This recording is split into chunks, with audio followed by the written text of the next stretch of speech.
event for around a week since forecasts began coming in. We have reviewed planned works to ensure that we have extra crews available both day and night across the state to respond to this weather event as a priority.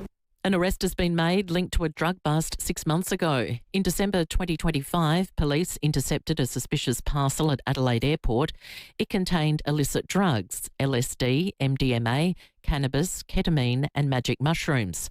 A 36-year-old Hallett Cove man has now been charged with trafficking a commercial quantity and a large commercial quantity of a controlled drug. Police allege the drugs were part of a broader distribution method involving the use of postal services and online platforms. Stamp duty relief for downsizers is proving popular. The state government introduced the scheme after the state election in March. Premier Peter Malinauskas says it's attracted a lot of interest. We have abolished stamp duty for people over the age of 60 that are simply going from a bigger home to a smaller home, and it's a new build, which means we add more supply into the system, and we've had just under 500 South Australians register for it, and we'll continue to grow from there. The government and opposition are both playing down a new poll showing One Nation is now the most popular political party. More from Nelson Scott. The latest Redbridge poll shows One Nation's primary vote now sits at 31%, eclipsing Labor on 28% and the Coalition on 20%. The survey marks the first time the minor party has polled ahead of the government since it began surging in popularity last year. The research shows a poorly received budget and high cost of living has fuelled an anti-establishment sentiment among voters. One Nation leader Pauline Hanson says, while there is a long way to go until the next election, there is an appetite for change. People have had enough of the major political parties. New federal Liberal President Tony Abbott claims the coalition can claw back support by weaponising voter frustrations towards the Prime Minister. Exposing the un-Australian characteristics of the current government. Labor has acknowledged the poll but says their focus remains on governing. An ISIS bride accused of supporting the killing of non-believers has been refused bail. The Melbourne Magistrates Court hearing the 34-year-old mother of 4 tried to indoctrinate her children with her radical views and attempted to recruit Australians to join the terror organisation in Syria. Her lawyer declared she has since renounced her support of Islamic State. Now turning to 5AA Sport. Whether your block's the size of Adelaide Oval or the Gold Square, customise your build with Sterling Homes. The bye is over. It's back to footy for our teams. The second half of the season gets underway for Port and the Crows this round.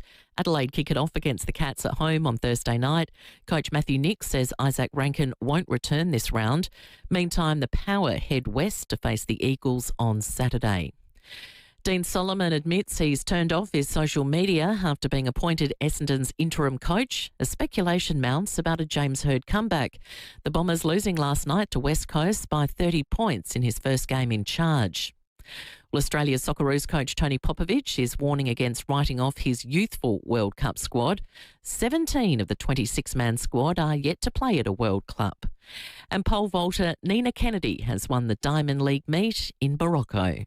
Now checking 5AA traffic. Afternoon, pretty windy for the drive home this hour, particularly through the hills. Do take it nice and easy. Got big delays with the burst water main at Parafield Gardens at the moment, Salisbury Highway near Ryan's Road. Smash just popped up at Brahma Lodge at the moment, Cross Keys Road at Exeter Road, and another burst at McGill Road near Penfold Road, causing delays in the drive home. Cameras Main North Road, Enfield and Prospect Road, Prospect. Stop breaking the road rules or South Australian Police will stop you. With more patrols and more driver testing, think road safety. A message from the government of South Australia. Adelaide's most accurate traffic on 5AA. Now the 5AA weather. Get the Toyota Forklift Advantage. Visit toyotamaterialhandling.com.au. Showers and windy this afternoon. Showers and windy tomorrow 18. Wednesday, showers and 16. 16 again on Thursday. Right now it's 19 degrees. Now let's hear what's happening on 9 News tonight. I'm Brenton Braglis. Tonight, winter arrives. An urgent warning from the Bureau ahead of a wild night of weather. A reckless rider caught in the act by police. See the foolish stunt. Inside One Nation's campaign to vet hundreds of new candidates. And Crows coach Matthew Nix lays out his selection headache ahead of a clash with the Cats. 9 News. Your news. 9 at 6 on 9 and on 9 Now. Setting the agenda for South Australia. This is 5AA, always Adelaide. Adelaide's only local sports show, the FIVEAA Sports Show. Coming up at the midpoint of the season, Rory Sloane with his thoughts on the Crows. Dr. Peter Larkins tells us how serious Connor Rosie's hamstring surgery could be. Four-time premiership star Jordan Lewis and Georgie Hortis from our high-flying Thunderbirds. Rowie and Timmy G. The FIVEAA Sports Show. Yeah, thanks very much, Sam, and well done on your debut for Channel 7 on the weekend. It is June 1st. It is winter. Weekend off for Port and Crows. What did you do with it? Campo, welcome. Thank you, guys. Yeah, I miss Tuggers. He's told me all about it, though. He has? Right. Okay. He has. Yeah. He hasn't taken the badge off, the Channel 7 badge either. It's still on his lapel. I thought that was strange he was wearing that today. Just letting everyone know. Interesting. Yeah. Very well done, mate. Good job. Well Proud played. No doubt about that. Had a great weekend. You went over to Melbourne to see the boys. Went and saw the boys. Yeah, went over there. Saw the Mighty Blues get it done against the Cats Friday night. Are they in some form or 3 what? in zip since you get rid of the coach. Yeah. Wow.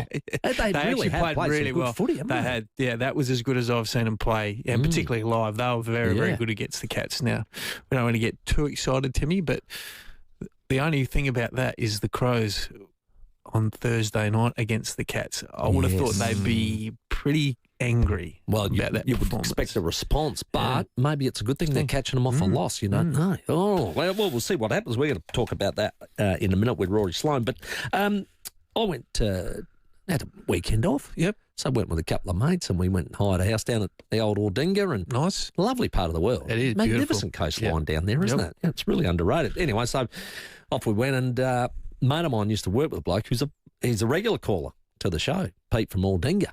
And we went to meet him in the Aldinga pub. Well, it was almost one of those Juniper moments where I've walked in and we've gone to have this photo with Pete, and all these blokes from the back just joined in. Just have a look at our live stream YouTube. Oh, that's awesome.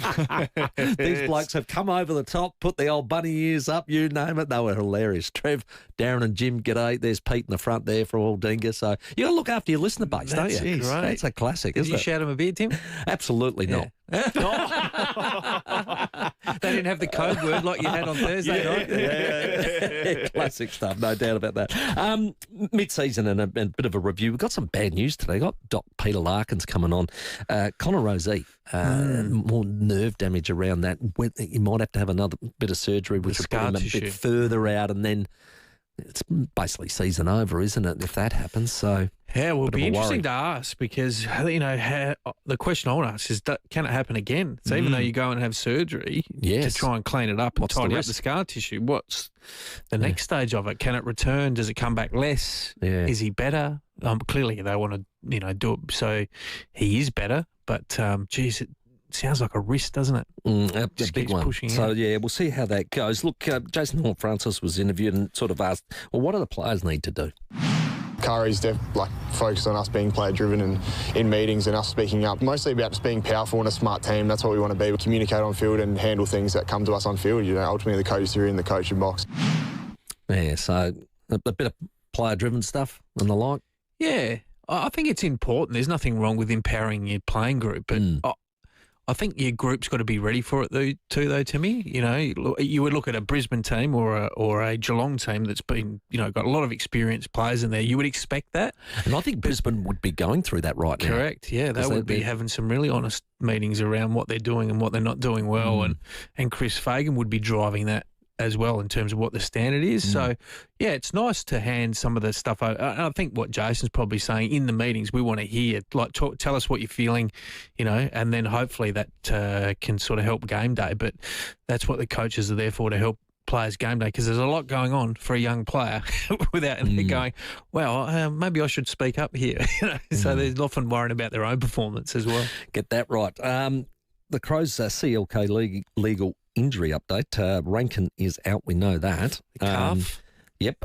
Who's going to come in? We're not sure. Phil Thorpe is obviously on suspension, so he won't be out. He definitely will be out. But here's Matty Nix on the chances of Archie and Rankin. Cal's going to be available. Everything going well tonight. Isaac won't play this week. Happy to put that out there. We're not going to push it. It's just far too short a turnaround for a soft tissue. Yeah, so some of the things on the horizon, they reckon Mark Keane might play Sample, so that's a welcome return there.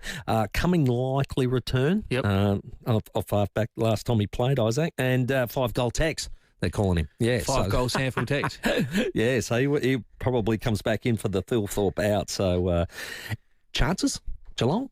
We'll go through it a bit more in detail, absolutely. but you'd have to say, I reckon getting them off the loss and at home, that's not a bad thing coming fresh off a bye. Yeah, absolutely. And I reckon they really need this one to get their season going as well from a, confidence and belief point of view as well. Absolutely. Well, let's speak to a man who knows a fair bit about what's going on. He watches it all the time. He's a Channel 9 footy expert now. Used to be friend of show. Yeah. Rory Sloane, welcome. Thanks, guys.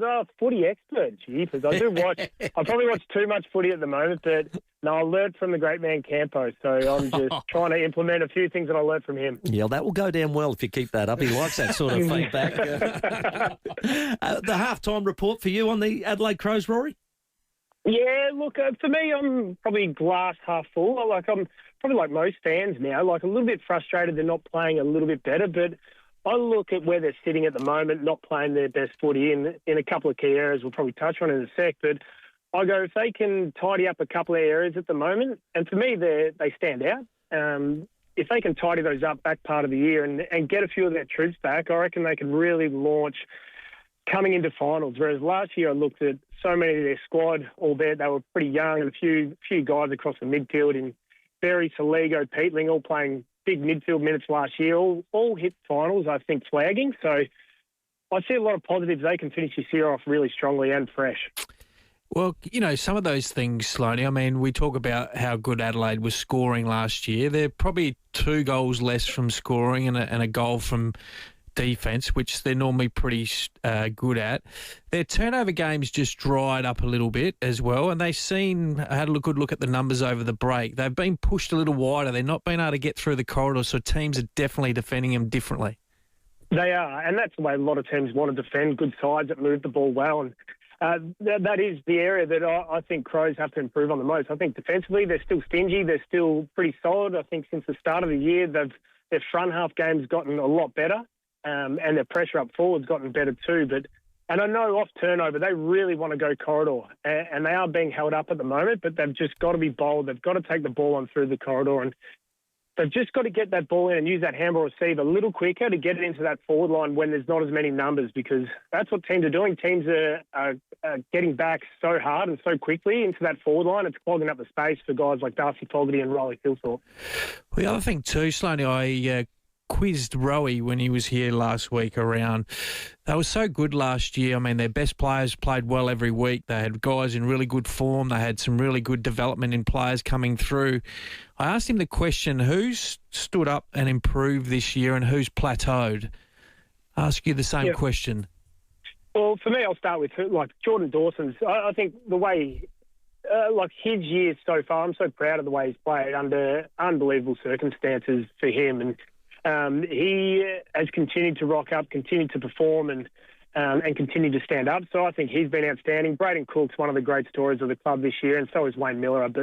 And Wayne Miller has had a horrendous run with injury, but Braden Cook, he's one of those ones. I'd love to see him push to half-back soon and develop that string to the bow, because, again, that's probably aside from Wayne, I think we lack a little bit of run off half-back and a little bit of ball use, and I think that's what Cookie can provide us as well. I think Josh Worrell's had a solid year. Again, so they're the ones that have improved, and I think it's our forward line. I look at the forward line and I go, look, we've got a really powerful forward line. I'd love to see us help them out a little bit more, and I've watched the way Hawthorn operate, Geelong and Freo really closely the last few weeks, and what they do, especially Hawthorn with Jack Gunston, they open up spaces and pockets of space for him, and their high half forwards don't get in those spaces. And I feel like at the moment our boys work so hard to push back to try and help out. It's almost too hard. They clog up the space for guys like Darcy and Riley and Tex when he's there too. So for me, that's where the improvement comes: is how do we give our big boys up forward some time and space and get them back into this season and make sure they're kicking bags of goals. Rory, is it a good thing catching Geelong after a loss? Yeah, I think so. I don't think it matters really, to be honest. at this point of season. I just think it's a great time to catch them too, because we're coming off a bye, mid-season bye. I think they'll look to tidy up a few key areas, and one of those is to not just bomb the ball away inside forward 50. And if you do that against Geelong, they're far too good defensively. They'll mop that up and transition out of there far too easy. So against Geelong, you have to use the corridor. You've got to lower your eyes, and you've got to make sure you hit up on their defenders too. That's how you beat Geelong. And that's the area we need to tidy up in, I think, this back half of the year. So I think it's a perfect time to play them. The 3 tools seems to be out of favour at West Lakes at the moment. So what are your thoughts? Do you like the way they've been operating with 2 tools? No, look, I like the 3 tools, the mixture. For me, like Riley Philthorpe's all-Australian forward and ruck. So for me, I just want to see the game simplified for him. Put him back in those 2 positions. I don't want to see him play midfield minutes. And then you let Tex and Fogg go to work. And as I said before, I think it's more around how you structure up around him, giving those guys space. I would look seriously at how Jack Gunston's played for someone like Fogg or Tex, and just make sure they're playing with a lot of length, Campo, and making sure they're holding it, that deep forward role. And I don't want to see our high half forwards get in their space at all, Tex and Fogg, to clear them out and just play with space, because Jack Gunston I think he has 7 scoring shots per game on average at the moment. And if Fogg or Tex are doing that, they're kicking 5 or 6 goals a week. Yeah, well, they've done it for a while, Sloaney. I mean, they don't only use Jack Gunston, they use the Wizard down there as well. They always have someone that's an anchor that they can kick to if they go with speed and they get through instead of joining in. And that's a challenge because, as you know, like, it's team defence, so you're actually one down if you're prepared to play that way. Yeah, exactly. And Blake Hardwick's come in and played that role, and Sam Mitchell joked on the weekend about the boys will give Jack a bit of shit about how easy his role is, and it does. It looks easy. He doesn't have to move that high up, but if defenders like St Kilda on the weekend, St Kilda just manned him up. They didn't go up and get involved in team defence. And if you're transitioning the ball inside forward 50 against Fogg, Tex or Riley Philthorpe, I think those 2 will win a one-on-one most times. I agree. Or those 3. And a big month. Geelong at home, Western Bulldogs away have sort of found a little bit of form the last couple of weeks. Melbourne, who have sort of jumped probably a little bit more than what people think, didn't have a great performance on the weekend, and then another showdown, really can set up this back half of the year with if they can get 4-0. Yeah, and I think that's why the bye came at such a good time. I think it allowed them to reset a little bit, freshen up as players, but I think coaches would have gone to work and go, let's just tidy up, make sure we use the corridor a bit more, let's make sure we open the forward line, don't get in each other's way. And that month can be a really solid month of footy. And again, I mentioned last year around, we probably peaked around sort of this time, I think, last year, whereas I'd love to see us build, get a few troops back. You got Keeney coming back through the sample this weekend. Hingy's not far off. I don't think Isaac Rankin's as far off as we think. So get a few guys coming back in, and there'll be a few guys that'll be pretty fresh this back half of the year for them to launch. 5-13 against top 8 teams since the start of 2025, Sloaney, and 20-0 against the bottom 10 teams. Are they underperforming, obviously, against top 8 teams, and do they need a scalp? It would be handy to get a scalp, absolutely. I think, you only play who you've got, right? The thing is, they've been performing. They just haven't quite finished those tight games and haven't won those super close games against those quality sides. So, again, I think that comes with more maturity in this group. Again, another season under the belt. I'd love to see them this back half of the year, and this is why this game's so important against Geelong. Take a big scalp coming into the start of the back half of the season, get some momentum going, and then once you get a bit of momentum and confidence building in these games, that's when you can really start rolling. Well, Rory, keep up the good work, mate. The expert title is fitting nicely, so just keep that rolling, mate. Enjoy what you do on Channel 9, mate. It's sensational. Likewise, guys. Happy to chat anytime too. So I love you both. You know that. Good man, mate. Rory Sloane, our guest, just giving us a rundown on where the Adelaide Crows are at and where they're going. Well, remember Sound last positive? year, after the bye, the Crows went 9-0 till finals. So What if they don't get it done against the Cats? That's a good question. Well, we'll talk about it here on Monday. That's one way to sum it up. Yeah. And be careful on the roads as well, because at 19 after 4, we are seeing the rain radar. Yep. It is coming across the coast now and hitting our city and our metro suburbs. So please take care out there, because the rain is hitting heavily. 20 after 4, we'll take your calls next. Get involved in the show, 8223 0000, and we'll check your traffic shortly. Rowie and Timmy G, the FIVEAA Sports Show. David and Will invite you into the studio every morning with 5AA's live video stream of The Breakfast Show. Step up to end homelessness. Walk a mile in my boots. Register or donate today. walkamile.org.au. Great things begin with the right space. A space to work, a space to store, a space to create. Right now, build the space you've always wanted with Olympic Industries sheds, garages and outdoor storage designed for Australian lifestyles. Visit one of Olympic Industries' inspiration centres today and bring your space to life. Start something with the Olympic Industries sale. On now. Hi, Matt Crouch here. Feeling the pinch at the petrol pump? With fuel prices on the rise, now's the perfect time to drive smarter with budget car and truck rental. Our growing fleet of hybrid vehicles helps you go further, using less fuel and with the comfort and reliability you expect. Whether it's a weekend away, a work trip, or you just need a car for a few days, Budget has hybrid options ready to go. Drive more, spend less on fuel. Budget car and truck rental. 13 27 27. That's 13 27 27. Aussies love the ocean, the sound of crashing waves, the sight of storms over the water. That's what life's all about, Timmy. Well, imagine right now. Oh, if you were on the deck here at Ocean Bar and Kitchen, it would be amazing. And inside, of course, you get the delicious dishes. And some of the food there is magnificent. We are going very soon to revisit and enjoy it. But it's unbeatable views at Henley Beach. The balcony, you got ceiling to floor glass walls, but you can see the whole thing. And on a day like today, be awesome. Yeah, and as you said, enjoy the sights, the sounds and the feel of the ocean, plus the taste of mouth-watering menu, including pastas, seafood, a huge range of cocktails and wines. Make sure you look up their weekday dinner specials as well throughout the winter, like their bottomless pasta Wednesdays and schnitzel special Thursdays. How good's that? A bottomless pasta. Now, add live music on Fridays. It's the perfect destination for your next lunch, dinner or after-work drink or function. They cater for weddings, engagements, christenings, birthdays, and imagine the views at all of those. Ocean Bar and Kitchen, it's located on top of the Henley Surf and Life Saving Club. It's magnificent. You've got to go there. Enjoy Ocean Bar and Kitchen from 11 a.m. till late. You've been the carer, the advocate, the constant, and you've done it out of pure love. But choosing specialist accommodation for your loved one isn't stepping back. It's one of the bravest things you'll ever do.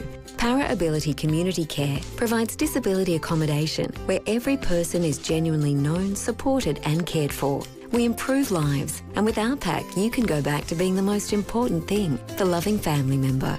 Experience our kindness and connection. Visit ourpack.com.au. Life happens fast. That's why Bendigo Bank is bigger for making it easy to open an account in minutes right from your phone. Find us in the App Store today. Bendigo Bank, the better big bank. Eligibility criteria, terms and conditions apply. Formula Honda's end of financial year event is on now, with great offers right across the Honda range. Receive price reductions of up to $2,000 on selected 25-built Honda CR-Vs. Premium engineering, exceptional value, a standard that's a cut above the rest. This is the end of financial year event, only from Formula Honda, and only while stocks last. Visit Formula Honda at Glen Osmond Road, Glen Osmond, or North East Road, Modbury, and book your test drive today. See honda.com.au for T's and C's. Rowie and Timmy G, the 5AA Sports Show. We get one or two back and we seem to lose one or two for a lot of different reasons. Disappointment with suspension, Sid with a fracture. It'd be nice for us to get a bit of continuity in that and just have, the group available. As I said, it's a couple at the moment. We're in a great space to hopefully, finish the year with a healthy list. Matthew Nix, Crows coach, at 24 minutes after 4. They are getting much healthier at the moment. Their injury list is shortening by the week. So let's see how they go on Thursday night as they play the Cats. It'll be live on 5AA. It is getting dark around Adelaide at the moment. Those big, heavy, dark clouds are coming across the coast. So the rain is imminent in your suburb. If it hasn't already hit you already, here's your traffic around South Australia. Afternoon, very windy conditions, particularly in the hills this afternoon, and very heavy showers not far away. Take it easy on the drive. Campo Town, a burst waterway causing delays. Montague Road near St Bernard's Road, and big delays with the burst waterway at Parafield Gardens this over the Salisbury Highway near Ryan's Road. Curra, Trimmer Parade Seaton. Dinner just got exciting. Faster Pasta's new pasta bakes are oven baked, golden brown. They're just so good. Faster Pasta family favourite, served hot and hearty. Adelaide's most accurate traffic. on 5AA. Well, the Socceroos in the preparation for the FIFA World Cup. We know that's coming up in June this year, being played across the Americas. And we played a friendly against Mexico, went down 1-0 after a pretty ordinary first half. But the squad has been announced for it. And some good news for locals. Irakunda's in there. Paul Izzo, of course, who played with the Reds. Awa Mabil, Mohamed Touré. Tete Yengi, which is the brother of Cassini. Yeah, so those guys are all in the squad, which is awesome. And well done to you guys, and all the best for that when it comes up. But we've got a few games coming up. We've got a friendly against Switzerland, June 6, and then June 13, our first game v Turkey. It's on. So, yeah, it's exciting stuff there. Really is exciting. There is one big story that comes out of the Socceroos squad, which is slightly controversial as well. A young lad called Christian Volpato, maybe not very well known here in Australia for good reason, because he's never put his hand up to play for Australia. He's been playing in Italy, and he's got heritage on both sides, so he can choose, essentially, which country he'd like to represent. And he's left it all the way to the last minute to say, I'd like to represent Australia. Well, the last minute or when Italy didn't qualify. Well, make your own mind up. But come on, Tim, don't be like that. He's been picked for Australia to play in this World Cup. So he would he's be fully uncapped and would play his first game in a World Cup for Australia. If he does, here's Tony Popovich, the coach. It's one thing saying I'd like to play for Australia. The next part is actually going through with it. And he has done everything to go through with it. Then it comes up to us. Do we select him? Do we select him now? Do we wait till after the World Cup? But, you know, the FA has done a wonderful job in making this happen so quickly. Is it the right call, I think, for our listeners out there? Tell us, 82230000, what you think. Yeah, well, selection always brings about debate, no doubt about that. So you would I'll tell you what, though. If he puts one or two in the back of the net, all's for him. That's right. Correct. We're easily pleased, aren't we? Aussie. It's at the expense of someone, Martin Boyle, who's a 33-year-old who's been playing through for Australia for a long time. He's played through all the qualifiers to help us get to this point, and he's the one that gets the chop for someone who's just put his hand up last. Well, so it's interesting, isn't it? Story. Yes, correct. Even in a premiership and an AFL point of view, there's always someone that misses out. He's deliberately gone young with the squad, though, hasn't he? They have. And that is, I think, an eye on the next couple of World Cups. So I think that's what this is about, is building that foundation. 26 players in this squad, 17 of them are first-time World Cup inclusions. Wow. So there's a lot there. But a couple of long-timers, Matt Ryan and Matt Leckie, are fourth-timers at World Cup, so that will equal the record, rather, that Tim Cahill's got. Now, no, we've got Georgie Hodges coming on later in the show about the Thunderbirds.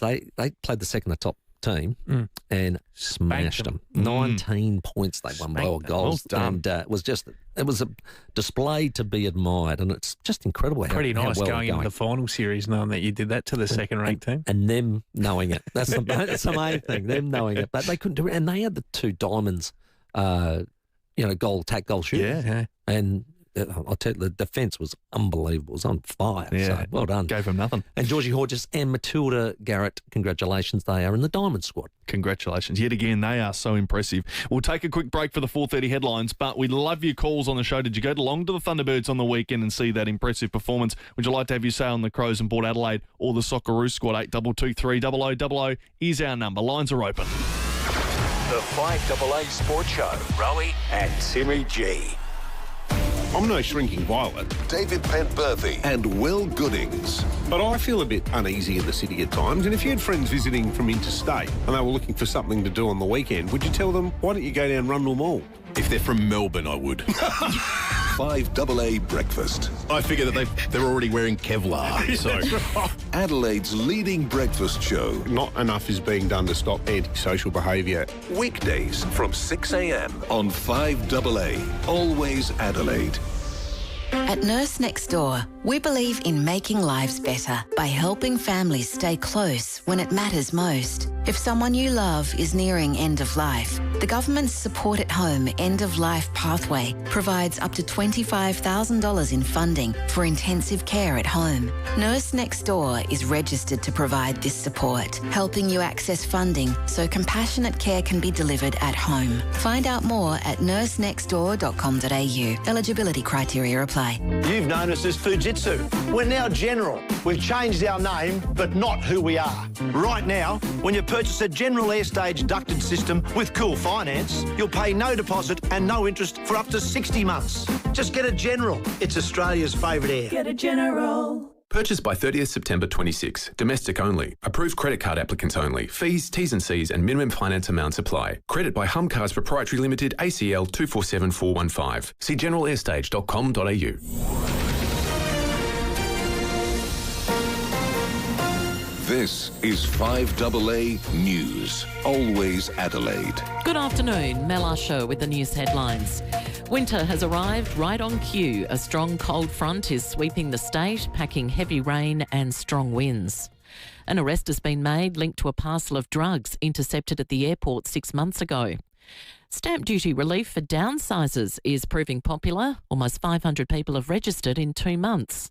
And in sport, Bryce Cotton will headline the 12-man Australian Boomers squad for the next FIVEAA World Cup Asian qualifiers starting in July. Now checking 5AA traffic. Afternoon, showers rolling around our fine area tonight. Windy conditions in the hills. Do take it easy on the drive home tonight. Brahma Lodge crash to look out for. Cross Keys Road at Exeter Road. Parafield Gardens, Burst Water, main big delays there. The Salisbury Highway near Ryan's Road.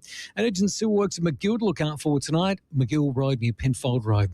Camera, Prospect Road, Prospect. Stop breaking the road rules or South Australia Police will stop you with more patrols and more driver testing. Think road safety. A message from the government of South Australia. Adelaide's most accurate traffic on 5AA. The 5AA forecast down to 13 tonight, showers and windy tomorrow 18. Right now it's 19 degrees. We'll have more news at 5 on 5AA. Always Adelaide. Long live the King.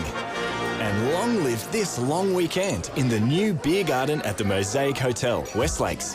Big screens, plenty of heaters, pizza, steak, good friends, and all your favourites on tap. Settle in for lunch, stay for the footy, or let the afternoon roll into dinner.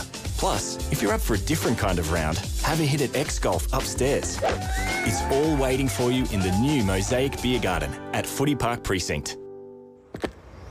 You might not see poverty, but it follows 8-year-old Max to school every day. Despite his hard work and the support of teachers, living in poverty is holding Max back, impacting his reading and his maths. Imagine trying your best, but it just doesn't feel enough. We can't let this happen. You can help Australian children like Max get the extra learning support they need. Donate to the Smith family today. Get ahead of winter with comfy credits from Origin. Move with Origin and you could get up to $200 in bill credits. That's $100 for natural gas and $100 for electricity, keeping you comfy and in control this winter. That's all kinds of useful. Search Origin today. New and moving residential customers only. Sign up by 30th of June and stay until 30th of June. Bill credit includes GST, T's and C's and eligibility apply. The 5AA Sports Show with Rowie and Timmy G. 27 to 5, Campo sitting in for Rowie on this Monday, where we're taking your calls, 8223 0000. Dr. Peter Larkins is going to join us at 5 o'clock. If you missed the story over the weekend, Connor Rosie is having to check with his specialist whether he might need yet another surgery on his hamstring, which may see him miss the rest of the year. We'll see how severe all that is with Doc after 5 o'clock. Well, Fox Footy on the couch tonight, 7:30, and available on KO Sports as well. You'll see this man, 4-time premiership hero, and knows everything about footy. Jordan Lewis, welcome. Oh, I don't know about everything, but I'll take the compliment. I like it. Well, I'm going to go through just about everything, so I'll get you to make comment on what you see and hear. Now, Josh Fraser, this audition is going well. It's funny, isn't it? And I think once again, I mean, Campo knows this footy club better than I do, but once again, it's an interim coach that comes in and breathes the new lease on life to the players. And I think you always have to, in this situation, sort of look back and go, well, why didn't that happen with the current coach? And it's probably, both parties are to blame. It's probably part Voss, it's probably part the playing group and not playing to their full potential. But I think he's been really impressive. We had their game on the weekend against the Cats, and I mean, anyone would be it would be okay to be swept up in the emotion, and we interviewed him post-game, and the same questions were posed. But he's very measured. He doesn't necessarily show any emotion. He's very measured, but, he's doing a hell of a job at the moment. And a little bit of back to the drawing board for Essendon, and they didn't get the bounce up game against West Coast either. But candidates now, you're hearing them being a little bit unsure and the like. Where do you see that saga at right now?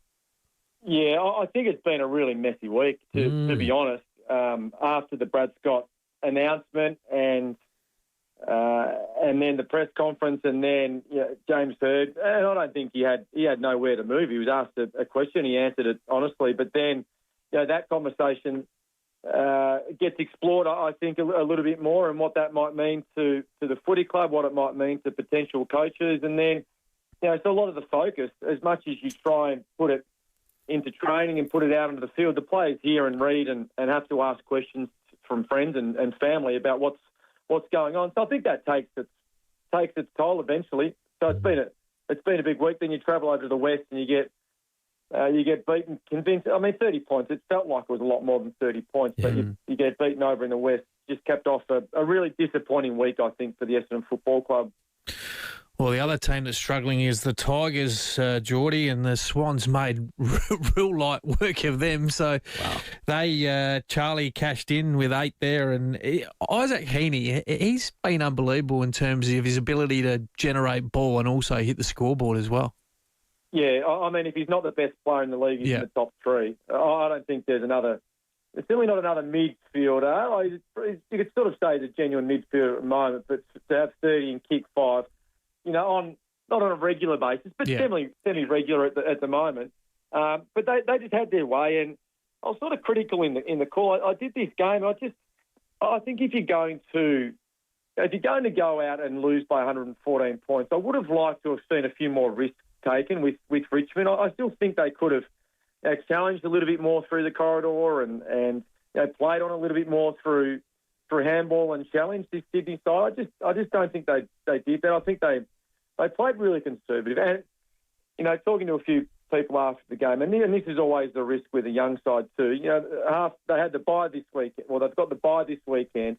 Half the squad stayed in Sydney. So, sometimes naturally with a young, inexperienced group, your eye does go towards 3-4 days off in Sydney and not necessarily on the game where it really matters. Well, and Sydney, Geordie, as you know, they'd arguably, them and FIVEAA are probably premiership favourites at the moment, but they're on another level in terms of the way that they, particularly the connection, and you can understand that, can't you, in terms of the continuity of players that Richmond haven't had through injuries. Yeah, I think that from my point of view, I think that was the impressive part. And, we've all been involved in teams where you come up against a lesser opponent and all you're really looking for are the actions and the behaviours that the coach want to see. So, 26 marks inside forward 50. I thought the way that they shared the ball, looked after each other. There's a great piece of play where the young Kyle comes out of the middle of the ground and hits up Isaac Heaney, and then there's this conversation after it. So that those moments, albeit it was a 114-point win, still those moments, can bring a group together. And, it's certainly one thing that Sydney have had over decades now is this really good culture and this inner belief that the connection out on the field is paramount. Well, the other game that sort of raised some eyebrows, Geordie, was Freo over the Lions. Probably wasn't expecting that. I probably would have thought that the Lions might have bounced back, but you've been in successful sides over a period of time. Are they just tiring a little bit at the moment, maybe mentally rather than physically?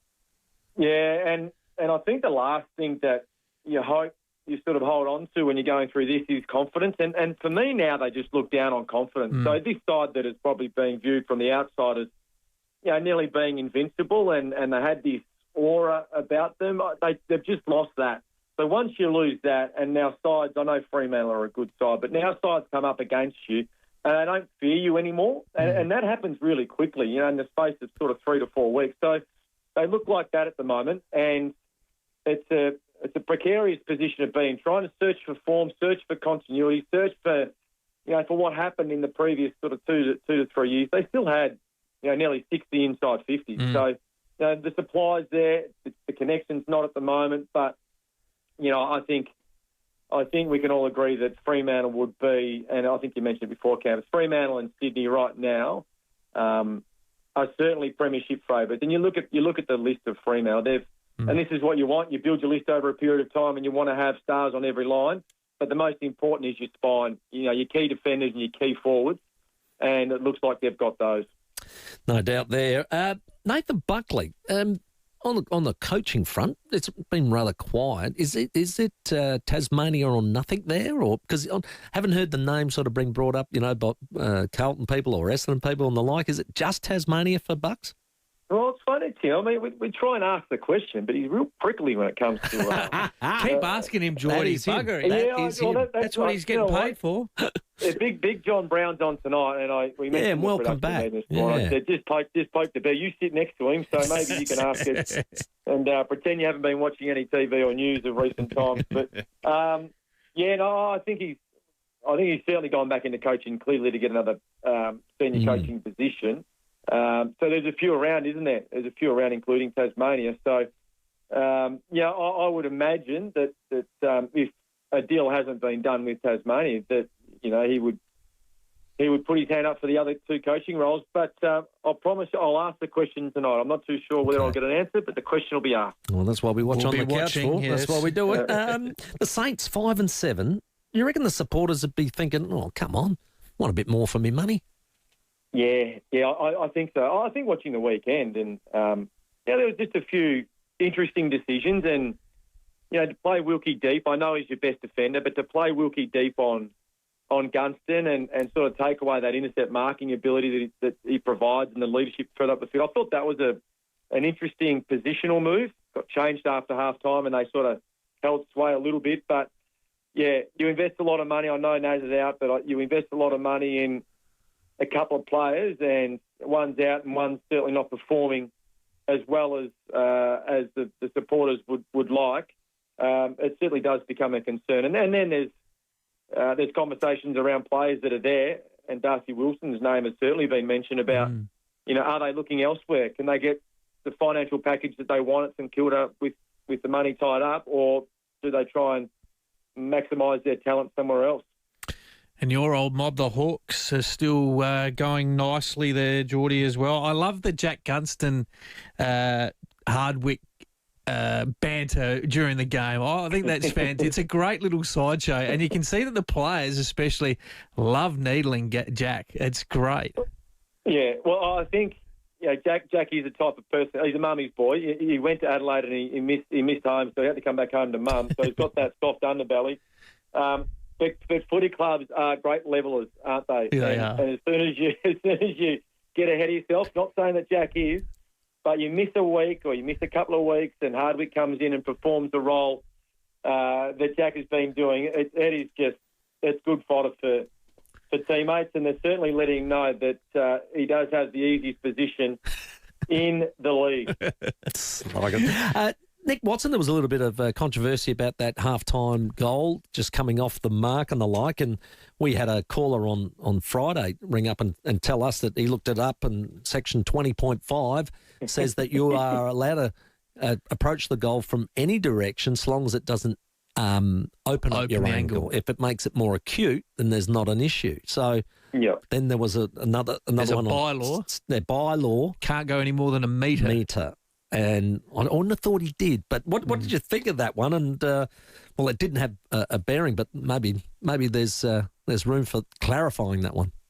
Yeah, I think it was ridiculous. I think it's one of those ones that does it past the pup test. Yeah. Like, if that call hadn't been made, no one would question anything. So, sometimes the AFL and the umpires certainly don't help the umpiring fraternity by maybe asking them to adjudicate it differently one weekend, coming out and saying it was the correct decision, which it was, but also you've got to have an understanding on and sort of have a temperature check on, what the fans are feeling. And I think there's certain interpretations and rules that we absolutely agree with, but it even happened in the Sydney game. The umpire approached it, I think it was Fawcett, as he was about to have a set shot just on half time. And I just don't think we need that. Our game is hard enough as it is to umpire. I don't think we need to be worrying about that sort of stuff that's ticky-touch with stuff. The arc, we know that's been controversial.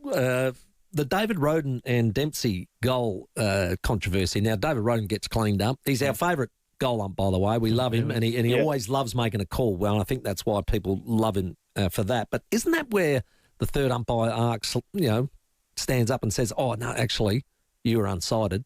This is what happened."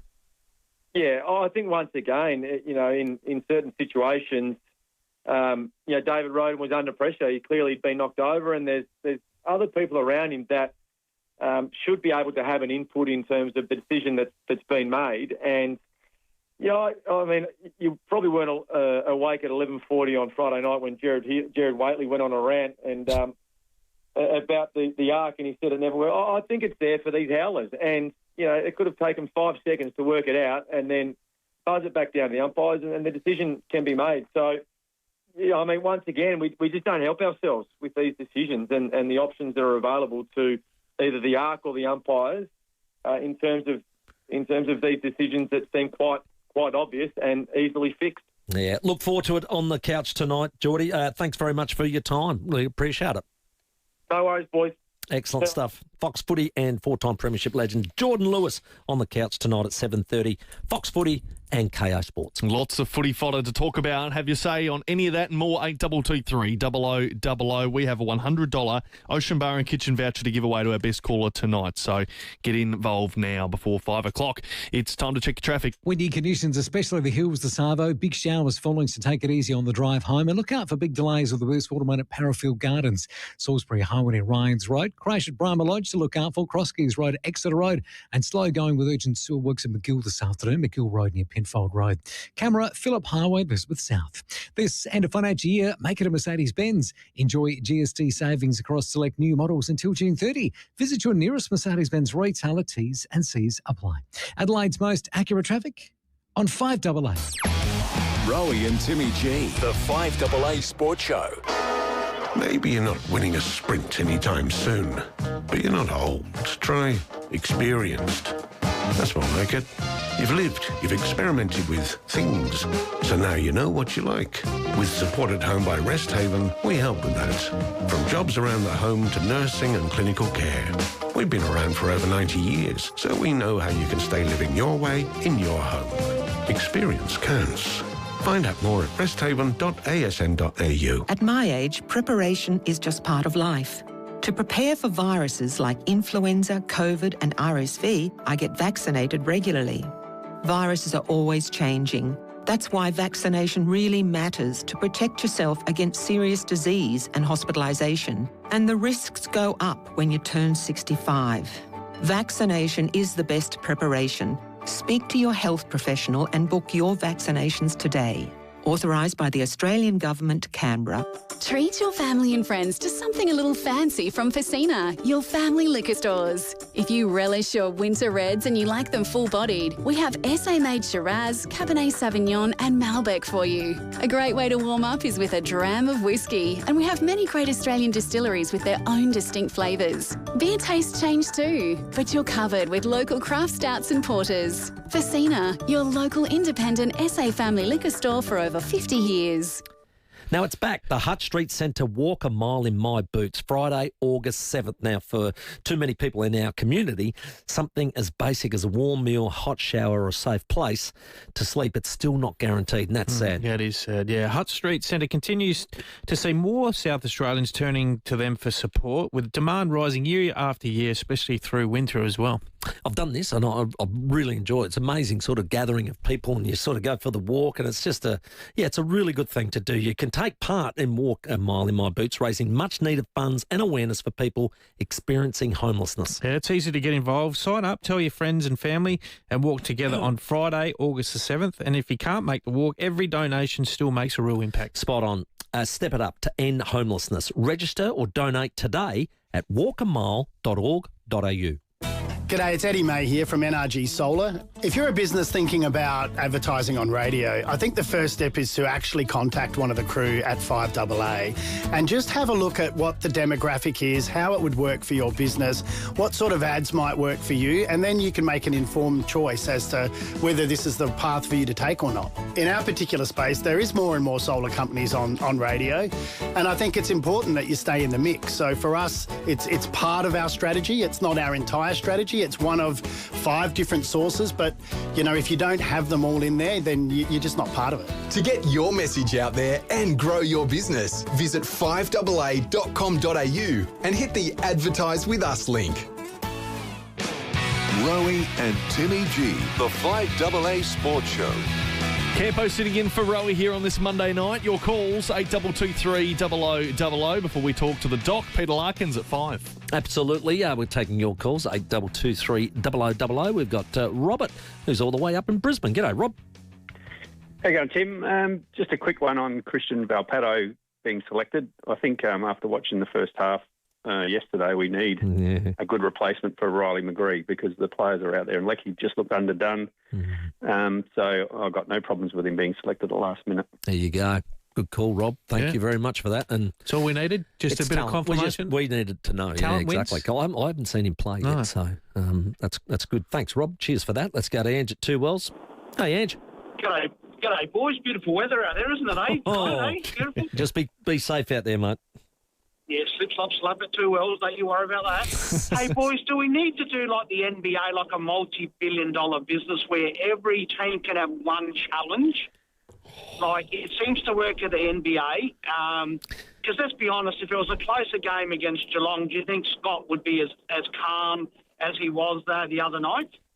Yeah, well, it was a close game, wasn't it? I mean, in the end, it was below a goal. You've got to do it instantly, though. It has to be done instantly. That's what I said. He got knocked down. That's where I thought the third umpire arc thing kicked in. I thought they go, let's have a look. Boom. Odd. It did seem on the night that it was a bit odd because they showed it up on the screen and everyone was going bananas. Let's go. I didn't think Dempsey actually fought hard enough to put his point across. He did remonstrate it and say it came off under. You can see him point after the knee. But I would have done it a bit stronger. Yeah, it was strange that they didn't go to it. Yeah. Considering it was a point, they still had, you know, by the time they go and get the ball, you know, they still had probably, you know, a minute or so to have a good look at it. And it was pretty clear.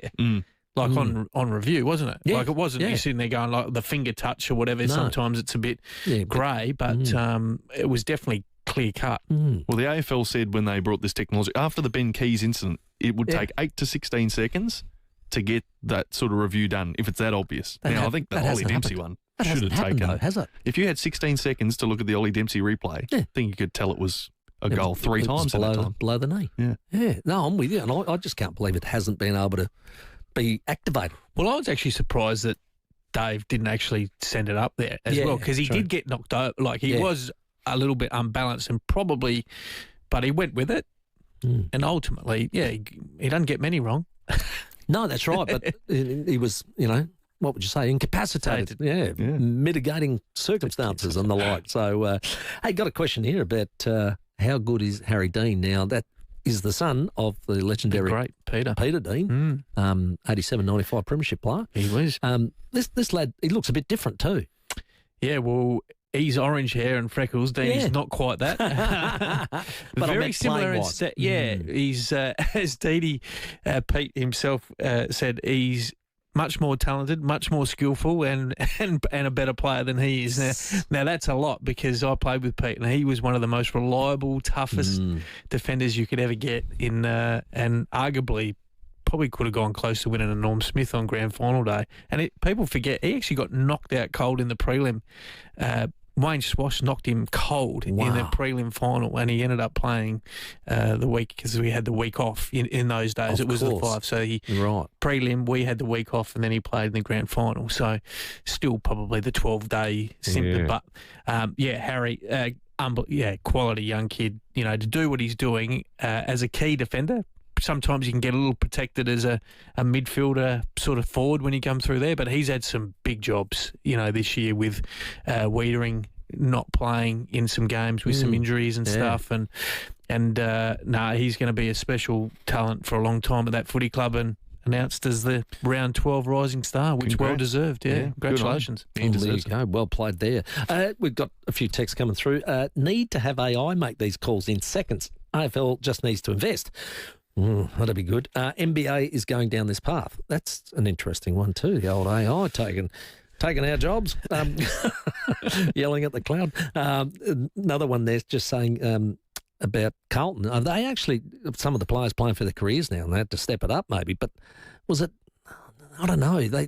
I always thought they had a reasonable side. They just weren't sustaining anything what they were doing and maybe weren't defensively good enough against the better teams. Yeah, defensively they weren't great. They were conceding 100 points, for majority of the year till Josh came over. I think that the foundations were there in terms of the contest, and those things are really important, as we know, in particularly playing finals footy. I still thought that, they were in front for majority of the time, albeit that they couldn't get it done in the second half. So they were playing some decent footy to sort of get their noses in front, but couldn't finish it off. I mean, people talk about their list. You've got Harry Mackay, who's won in Coleman. You've got Paddy Cripps, who's, dual Brownlow medalist. Sam Walsh is an A-grader. I believe he's an A-grader in terms of what he does. He's got Jacob Wiedering, who's an All-Australian defender. So they've got talent through that spine. You heard Jordan talk about, how important it is to get through there. So they were doing a lot of things right, but I just feel like their ball movement's freed up since Josh has come in. They've, instead of the long down the line contest, that's a hard way to play, sustained hard way to play. And you get energy, as we know. Scoring, you get energy from the players and you move the ball a little bit more freely, bit of excitement. Obviously, the pressure comes off. I'm not sure guys were playing for their careers. That's the difference. But I think ultimately they're playing with a little bit more freedom. But the foundations of, what Vossi put in terms of contest and their real strength around clearance has helped them get some really good field position. And now they're scoring off turnover, which they hadn't been able to do for first part of the 9 games. Beautiful. Before we go to the break, just a quick one. Dave at Seaford Meadows said, how about the Essendon Melbourne games now be for the Danaher Cup? That's an interesting one too for Neil Danaher, of course. His memorial was on Wednesday, isn't it, this week? So, nice suggestion. Next week, after the King's birthday. Wednesday. Yeah, of course, after the Big Freeze game. Yep. Long weekend coming up. Incredible. It's 3 minutes to 5. We're going to take a stop down for the news, and then Peter Larkins will join us, the doc, with the latest around Connor Rozee and his hamstring. Rowie and Timmy G, the 5AA Sports Show. A full bottle of LPG? That's useful. 3 bottles? Even more useful. Your first 3 bottles of LPG for $99 each with delivery from Origin? That's all kinds of useful. Sign up by 30 September, only in selected areas. Equipment fee and T's and C's apply. Adelaide's local, trusted and truly connected talkback radio station. 5AA, always Adelaide. You can rent a little, you can rent a lot. Whatever you're doing, wherever you're going, you can rely on Red Spot to get you there. We're the all-Aussie family-owned car rental company in airport terminals and cities across Australia, with a new fleet and plenty of hybrid options too. Experience the exceptional service that earned us Product Review's 2026 Car Hire Service of the Year. Book direct and save now at redspot.com.au today, or call 1300 66 8810. Red Spot. Here at 5AA, we're all about supporting local. The Excelsior Hotel is back. Fully renovated kitchen, fresh new dining room and new menu with all-day dining from 12. Come to something new at the Excelsior Hotel. Mannix are Adelaide's home air conditioning specialists. And now, with our 5 warehouse sales outlets around Adelaide, it's easy to drop in and get Adelaide's best prices on roomies, splits, ducted systems, portables, spare parts and more. Be assured, Mannix have all the big brands with prices that beat the major retailers every time. You can save hundreds. Celebrating 60 years, nobody beats Mannix. See for yourself and get a free quote today. What makes Ray White the big name in business broking? They're people, like multi-time SA Business Broker of the Year, Brett Buckley, and his team of business professionals. They take a deep dive into your business, finding value and potential, and they know what they're looking for because they know businesses. They're not real estate salespeople trying to sell businesses, they're business people selling businesses. If you want to know what your business is worth, touch base with Brett. Search Ray White Business Sales SA. Multiple Business Broker of the Year awards. Whether you're kicking goals today or your prime was back in the day, you can rely on complete comfort every night. Their beds are built with active zones you can adjust in seconds to ensure your body gets the right support and you can get a more restful sleep. They look like your average bed, but they're far from average. And if you're regularly being sent off for snoring, it can help you with that too. Visit completecomfort.com.au or visit the Wayville showroom to experience complete comfort beds for yourself. Living with diabetes? Ditch finger pricks with Freestyle Libre, the wearable sensor that monitors glucose levels straight to your phone. Trial it now for only $15 at freestylelibre.com.au. T's and C's apply. Follow directions for use. A lot can change in a single moment. A cancer diagnosis, medical results you never expected. But breakthroughs begin with moments too. Thursday, June 11, support the Hospital Research Foundation Group's Giving Day and help fund life-changing medical research to find cures and improve care in SA. For 12 hours only, every dollar donated before 9 p.m. will be doubled. Twice the impact, twice the support for life-changing medical research in South Australia. Donate now at givingday.hospitalresearch.org.au. The news and information that matters. This is 5AA News. Always Adelaide. Down to 13 tonight, showers and windy tomorrow 18. With the 5 o'clock news, good evening, I'm Mel Usher. Day one of winter is living up to its name. Damaging winds are making their presence felt as we experience a major change in the weather. Thousands of homes and businesses have experienced blackouts today. From the hills to the coast, there are currently more than 4,000 offline. Restoration times vary. Trees have come down on cars and property. Robert Charlton from the SES says if you can minimise damage around your home, it would be advisable. For some areas, it may be too late to actually prepare, particularly if your area is already being impacted by those winds. So obviously we don't want people to be out in anything that's dangerous, but if conditions are safe to do so, whether that be from wind or rain, and there is something you can do to prepare your home, we'd encourage people to do that within their means and by staying safe. And there is a coastal hazard warning for abnormally high tides. A report is being prepared for the coroner after a death at Woodville this morning. A person was struck by a train around 5:50 near Hughes Street. They passed away at the scene. One Nation leader Pauline Hanson is playing down a new poll, which makes her party the most popular in Australia. Nelson Scott has the story. The latest Redbridge survey shows core support for One Nation is now at 31%, 3 points ahead of Labor and 11 in front of the coalition. The result marks the first time the minor party has polled higher than the government since it began surging in popularity after the last election. The research shows the majority of voters believe Australia is heading in the wrong direction and a new political force is needed to reverse course. Pauline Hanson says while she feels emboldened by the findings, she's not letting them get to her head. It is only a poll. The real poll is on election day. Senior Liberal MP Tim Wilson has blamed the result on voter frustration with government policies. People are looking for a sense of hope. Labor says a combination of legitimate economic concerns and a budget scare campaign are behind the findings. There's concern over the future of the old Royal Adelaide Hospital site on the eastern end of North Terrace. The Marshall government had planned a $250 million Aboriginal arts centre on the site, but it's been sitting empty since the former hospital was demolished. Bruce Chattay from the Property Council says it's become Adelaide's new Lacornu site. It's been about 9 to 10 years. So, there's been proposals for Takari, obviously. That hasn't gone forward. I think the state government, and it'll be interesting to see where it's allocated in this year's state budget, which is out this week. Palm Springs has a new Guinness World Record. It hosted the largest ever number of Marilyn Monroe lookalikes over the weekend as it celebrated what would have been her 100th birthday. The number of Marilyns in attendance, 1,035.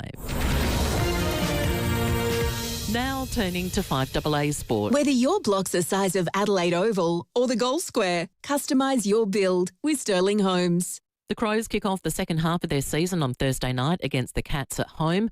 Coach Matthew Nix updating where several injured players are at. Isaac won't play this week. Happy to put that out there. We're not going to push it. It's just far too short a turnaround for a soft tissue. But Sid Draper is still coming off of a fractured cheekbone. So, again, we won't take a risk there with Sid. So that's the couple that we're talking about. Mitch Hinge will be a test just to see where he's at. Rolled his ankle last week in the SANFL. Carlton's Harry Dean has been named the AFL's Round 12 Rising Star nominee. It follows his strong performance in the Blues' 4-point win over the Cats on Friday night. And in tennis, Alexander Zverev is through to the quarters at the French Open. It will be a blockbuster later tonight with world number one Ariana Sabalenka playing Naomi Osaka. Now checking 5AA traffic. Windy conditions with showers passing through at the moment. Take it nice and easy, particularly through the hills. A crash at Paralloway to look out for. Kings Road at Fairbanks Drive. Got a burst water main to look out for today. Parafield Gardens, big delays through there. Salisbury Highway near Ryans Road. And urgent civil works at McGill Road near Penfield Road. Camera, Prospect Road, Prospect. Get ahead of winter with Origin's Comfy Credit Offer. Plus, enjoy rewards just for being a customer, like savings on shopping, fuel and more. Search Origin by June 30. T's and C's apply. Adelaide's most accurate traffic on 5AA. Now the 5AA forecast. Get the Toyota Forklift Advantage. Visit toyotamaterialhandling.com.au. We have severe weather warnings for damaging winds and a coastal hazard warning for abnormally high tides. Down to 13 tonight, showers and windy tomorrow 18, Wednesday showers 16 and the same on Thursday. Right now it's 16 degrees. Now let's hear what's happening on 9 News tonight. I'm Brenton Braglis. Tonight, winter arrives. An urgent warning from the Bureau ahead of a wild night of weather. A reckless rider caught in the act by police. See the foolish stunt. Inside One Nation's campaign to vet hundreds of new candidates. And Crows coach Matthew Nix lays out his selection headache ahead of a clash with the Cats. 9 News. Your news. 9 at 6 on 9 and on 9 Now. Stay informed, get involved. 5AA, always Adelaide. Adelaide's only local sports show, the 5AA Sports Show. Still to come, Dr. Peter Larkins with his insights on the severity of Connor Rosie's hamstring surgery. Campo jumps into Coach's Corner at 5:30. Georgie Hodges from our high-flying Thunderbirds, and your calls in our Monday footy review. Rowie and Timmy G. The 5AA Sports Show. 7 minutes after 5 on this Monday. Campo's sitting in for Rowie, and we're taking your calls on 8223 0000. Get involved with us for Parafield Airport Liquor, home of the hardest to find wines, beers and spirits. Life is better with your pals. Yeah, spot on there, Sam. Connor Rosie's, well, their hope of returning this season are in danger ahead of another meeting with the surgeon over his injured hamstring. To get a bit of an insight into that and more, let's go to Dr. Peter Larkins. Here's a power. G'day, mate. Nice to talk to you guys. How are you? Excellent, excellent. So with the Connor Rosie one, is this, they're talking about, having to go back in. What would they do if they went back in? Are they going to look at the situation, the scar tissue around it? Is it affecting the nerve? What do you reckon he's up against? Yeah, look, unfortunately, this is a rare but well-recognised complication of this hamstring reattachment surgery, which there's a lot more of it being done now than in the past because of the number of surgeons that are around doing it, although there's still precious few. But one of the complications is the scar tissue forms around the repaired tendon and it gets caught up in some nerves in the area, principally, and everyone's heard of the sciatic nerve, which is the huge nerve that runs through from the back down the back of the leg and causes hamstring pain anyway in people. But when the surgery gets involved, you can get this extra entrapment or scarring. It really strangles the nerve and you get this just relentless nerve pain. So the tendon itself repairs up, but some people make scar tissue. It's really tricky surgery to go back in. It's not going to look normal tissue. It's very specialist surgery, hence very few people. We do a lot of it in Melbourne in terms of dozens of cases per year, but that's not a lot when you think of all the other types of surgery. So it's very specialist surgery, especially second time. Oh dear, this doesn't give me a great hope for the Timmy just fell off the chair, Doc. Exactly. So, well, Campo, you would know about that. It's not very often it has to be done again. I mean, at this stage, Connor hasn't had it done, but the reading between the lines, he's obviously getting pain still from the repaired area. It's been diagnosed as nerve pain, and that will be the most likely explanation for it. And having to explore it, look, it wouldn't be as long a recovery as the first time around, and I was optimistically put it 3 months the first time around, and I say optimistically because clearly that hasn't occurred in terms of getting back. But if it's re-explored, if you can free up the nerve, we normally put a time frame of 8 to 10 weeks again on people recovering from that. But there's only rare cases of it. So it really jeopardises the majority of the season, doesn't it? Well, he's missed 10 weeks now because he did it round 2 and we've had a bye. And, oh, dear, if he misses another 10, she's all over. Season's finished. Well, I mean, look, it was very realistic to think he'd be back in 3 months because, as both you guys know, the clubs always give the best-case scenario, and I think Connor himself said best-case scenario 12 weeks at the time of the surgery. But they can be slower, and then there's complications. Now, complications can be all things. It could be infection, it can be blood clots, but it also can be nerve pain resulted from scar tissue, which, again, what this case is highlighting. So if it was redone, not the repair, but the freeing up of the nerve, it wouldn't be as long as 3 months, but we're running out of time given where we've already reached in the season anyway.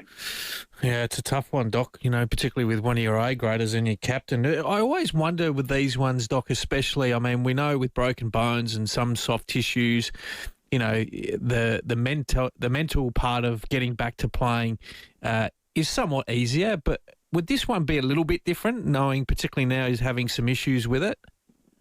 Absolutely. Look, I mean, we expect elite athletes, regardless of the sport, including AFL, to, you know, go through stages of the psychological setback, but to push on, getting confidence back after an ACL reconstruction, Campo, getting, you know, confidence back after a shoulder reco. We all know they're commonplace, you know, week-to-week things. But, you know, to say to a player, oh, you know, you just got to push through it. You can't push through nerve pain. You can't push through sciatic pain in a hamstring. So it's not something you can sort of work through generally without further interventions. But, you know, we don't talk about this sort of case very often because there's so few of them, you know. So it's very tough because players will be committed. They'll do the rehab. Connor would have done all that and he'll be saying, what have I done wrong? And it's absolutely nothing that he's done wrong. He's just in that very, very small group. Because, as I said, this surgery goes on dozens of cases, not at AFL level, fortunately, but we do dozens of them in the suburban situation and we don't have to deal with this. But the ones that do achieve this nerve complication or nerve scar tissue entrapment, as it's called, they are extraordinarily long time to get back. And it's not about lack of motivation, lack of rehab. It's just the fact that nerve pain is very hard to manage. And what's the odds or the percentage of a recurrence, Doc, with some of that? I mean, because he's quite a dynamic player, Connor, hence why perhaps he may have contributed to it in the first place. Yeah, I certainly can't, you know, comment on whether that's happened. When you say a recurrence, you mean the nerve getting caught up in scar again? Or you mean perhaps the attachment doesn't, you know, heal as well as what you might have had previously? Yeah, I think the first is the greater risk. Yep. In other words, you know, I've never known anyone to have an operation where there's not scar tissue afterwards. Yep. Look at anyone who's had an operation, they'll show you their scar on the skin, for example, right? So every operation creates scar tissue. So you're absolutely right to say what happens if they free it up and they clean away the scar tissue. Is there a chance it'll get recurrence of that? I'm not concerned about recurrence of the hamstring tear or being detached from the bone again because I think as time goes by, we know they get stronger and if you give it enough time. But people that are prone to making scar tissue are prone to making scar tissue. And what I mean by that is the first time around, if you make scar tissue, they're likely to do it another time around. So there'll be a lot of care given to the surgery on the day itself to clean away the nerve. And there are new techniques where you can wrap the nerve in a type of glad wrap or a type of cellophane, which actually protects scar tissue from catching against it again. It's one of the new developments in the area. So if that was appropriate to be done, it reduces dramatically the risk of a recurrence of the scar tissue. But it's a bit of an unknown thing until you do it, Campo and Tim. That's the truth of the situation. Talking with Dr. Peter Larkins, that was Connor Rosie. Give me some confidence on this one then. Sam Powell-Pepper coming back from a second knee reconstruction. I mean, that is in itself a big load mentally to get back from that. What would be his? What would you say? Would it be? Would he be more confident coming back from a second time, or is it now thinking, well, I've done it, you know, what's going to happen. I think that would be an even bigger mental battle. Play on your mind, yeah. Well, you said you were going to give me an easier question. That's not an easier question. That's a lot more tricky because you've nailed it. I mean, the mental aspect of a second time coming back. I can't, Campo, remember your situation, whether you went through that. You're testing my memory from the 90s, mate, when I go back to your career. But, the issue about a second time around is there's a lot of psychological input put into the player with the rehab often the time. I mean, Sam, I don't know him personally, but to me, he's a tough character and a very motivated professional character. That's my outside view of him. And so he will have done all the things right. He'll be getting positive messages. But reality, if you talk general terms, is once you've had a second one, it's probably never quite the same knee again anyway. We know that from the history of 30 years of doing them. So whilst the graft, the new ACL will be strongly done, the mental battle of saying, well, gee, what did I do wrong? Or, what am I going to do differently? Well, you're not going to do anything differently because he would have been professional the first time around. And historically, we've had too many cases of second time or third time ones, much more than we want.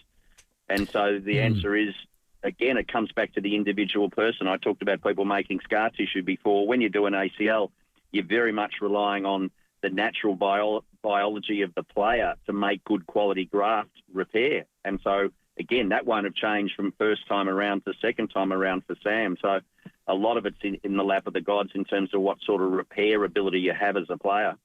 Is there any substance to the theory about hard grounds? It got more opportunity of it contributing to an ACL? Like Jamie Elliott the other day when he jumped up for the mark, came down. I was watching it with Campo and I said, there's no give in the ground. Maybe that's got something in it. Is there anything in that, or is that just me going up a wrong tree? Look, you're not up a long tree. I mean, the issue about the hardness of the ground is more about Achilles problems and stress injuries and shin soreness. Right. But what we do know, if we look at all the various grounds around the country, that the type of grass and there's a peak in the early part of the season and the late part of the season of the ACL rupture in knees, related partly to warmer weather, partly to the way that the grass structure occurs, and particularly in the west and the north of the country, they have a different grass structure because of their weather problems to try and keep the grass looking green and looking good, whereas in Victoria, it's the safest place to play football, and South Australia, sorry. Yeah. Being care. Yeah, so if you've got a knee problem, you don't want to play in Western Australia or Queensland because the type of surface they play on is more prone to having an ACL. I don't think it's the impact. I think it's the nature of the grass situation, and hence and the weather, which hence we have an early season peak and a late season peak, and it tends to settle down in the middle of the year when the grounds are a little bit heavier if you're playing outdoors, guys. Oh, there you go. Like that. What about this one? I've tried twice now to get some good news out of you about Port Adelaide. Defender midfielder, Mr. Miles Bergman, he's got the ballet toe. I'm not sure if you've heard of that one, Doc, but yeah, he's got a common injury for ballet dancers, apparently. Well, yeah, the ballet toe is not a term we talk about very often. We talk about turf toe quite a bit, which is an American term when you jar your big toe into the ground, and so ballet toe tends to be obviously associated with the ballet field, where people that spend a lot of time on the point of the toe or the tip of the toe get a lot of inflammation of the bones under the base of the big toe joint, or they can get wear and tear in the big toe joint itself. That's as opposed to turf toe, which is more of a cartilage or a ligament tear when you kick the ground. Right. I mean, Dean Top, but So it's associated with the inflammation around the structures, particularly on the bottom of the toe. And, you don't have to do ballet. You don't have to play tennis to get tennis elbow, guys, right? True. So it's a term, I guess it was thrown up as an explanation for it. And again, if you want the bad news, Tim, it's a very slow thing to recover from. If you're an athlete who has to jump and chase and sprint, you do that on your big toe, pushing off the ground. It's very hard. We strap up shoulders, we strap up ankles. Trying to strap up a big toe so that it doesn't flex too much is a very, very skillful thing done by podiatrists. And unfortunately, it's hard to control that. Gee. Thanks for nothing, Doc. This is a real flattening 20 minutes for you, Tim. I had one more piece of bad news for you. Yeah. Go for it. Well, you know who's playing Thursday night over there against the Crows, don't you? That's right, Geelong. Yeah, and do you reckon they might be buying a coffee for another Port player who might be? Do you reckon they might be buying a coffee for a Port player who's standing in as for Connor at the moment? Well, they're going to have to push Clarko out the way. Wow. They're going to have to push. That's right. Get him line. Bevo out the way. Get him out the way as well. Get him line. Yeah, it's making it up. Just thought I'd throw that at you because I think he likes to surf and I think there's a good beach down at Torquay that the Geelong players like taking. So. Just didn't know whether we might have been having another recruit from Port coming over. Yeah. We didn't get Boki, so that. Well, that's true. Yeah. That's true. We tried pretty hard, but we tried very hard for Boki, didn't we? Definitely had a dip at it. Hey, Doc, really appreciate your time and give us some insight on that, mate. Yeah, well, look, we'll see what happens, and if he goes through, the surgery, maybe we can have a chat to see how that went. If I can get some insight, but look, I'm just being realistic with it, and as bad as it is for him, but it's certainly going to be a setback. And if the surgery goes ahead, at least put a 6 to 8 week time frame on it, I'd expect. Thanks for your time, mate. Appreciate it. That is Dr. Peter Larkins, we know. And just to clarify too, Sam Powell-Pepper, he's done both knees now, so it wasn't the same. It wasn't the same knee. No, different. And so, but it's still that mental battle for me. Yeah, of going, will I do another one? Well, I think the mental battle, and I did one. It's more the fact that when you see guys in particular get their legs caught under in that situation versus a footy action, and they're going, how many times have I stopped and propped or landed or those things? That's the mental bit that you got to get past. And sometimes you go, oh, that was it. And then you go, okay, now I'm fine. And away you go. You just need that moment that probably just triggers you to say, I'm okay. Oh, fingers crossed. I'm exhausted. Yeah. Well, when you're after that special drop, trust your pals to have it at Parafield Airport Liquor, home of the hardest to find wines, beers and spirits. Life is better with your pals. I feel like Doc's not a pal after all that. Here's the 21 after 5. Here's your roads. Heavy showers passing through at the moment. Take it easy on the drive home. Got a crash at Paraloa to look out for. Kings Road at Fairbanks Road. Really big delays at Parafield Gardens. That's due to a burst waterway in the Salisbury Highway near Ryans Road. And civil works to look out for tonight at McGill Road near Penfold Road. Camera, Milne Road, Modbury North. Get 40% of all Pirelli tyres at My Car, Tire and Auto this end of financial year. Hurry, it's for one day only. Wednesday, 3rd of June at My Car, Tire and Auto. T's and C's apply. Adelaide's most accurate traffic on 5AA. The 5AA Sports Show. Rowie and Timmy G. Each week on the 5AA Sports Show, Rowie and Timmy invite some of their pals from the world of sport onto the show for a chat. Thanks to Pals, Parafield Airport Liquor, home of the hardest to find wines, beers and spirits. Life's better with your pals. Stuff it, Barry. We're going to Liechtenstein. With first month storage for just $1 at Storage King, Bev and Barry can finally go travel. Hold on tight, Barry! Stuff it. Live more. Visit Storage King today. Conditions apply. Built like a brick house. Basic trailers are your best mate for any load. Use the code 5AA to pay only $1 for rego on purchase of your new trailer.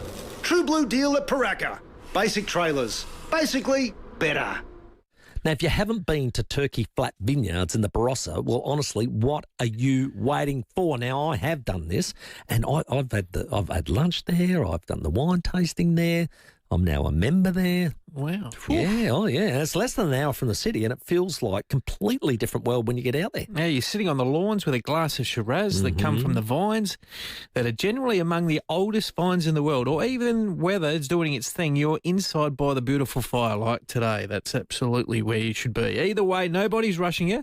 The cellar door is it's a converted butchery from the 1860s. It's unreal. Great building. Which sounds like it shouldn't work, but it absolutely does. So true. Take the family, grab some friends, make a weekend of it, and here's something. Use the code RADIO at checkout and you'll get 20% off when you book any wine online. How good's that? 20%. You hear that? Magnificent. You're hearing that? Turkey Flat Vineyards, Bethany Road, Tanunda. Drink responsibly.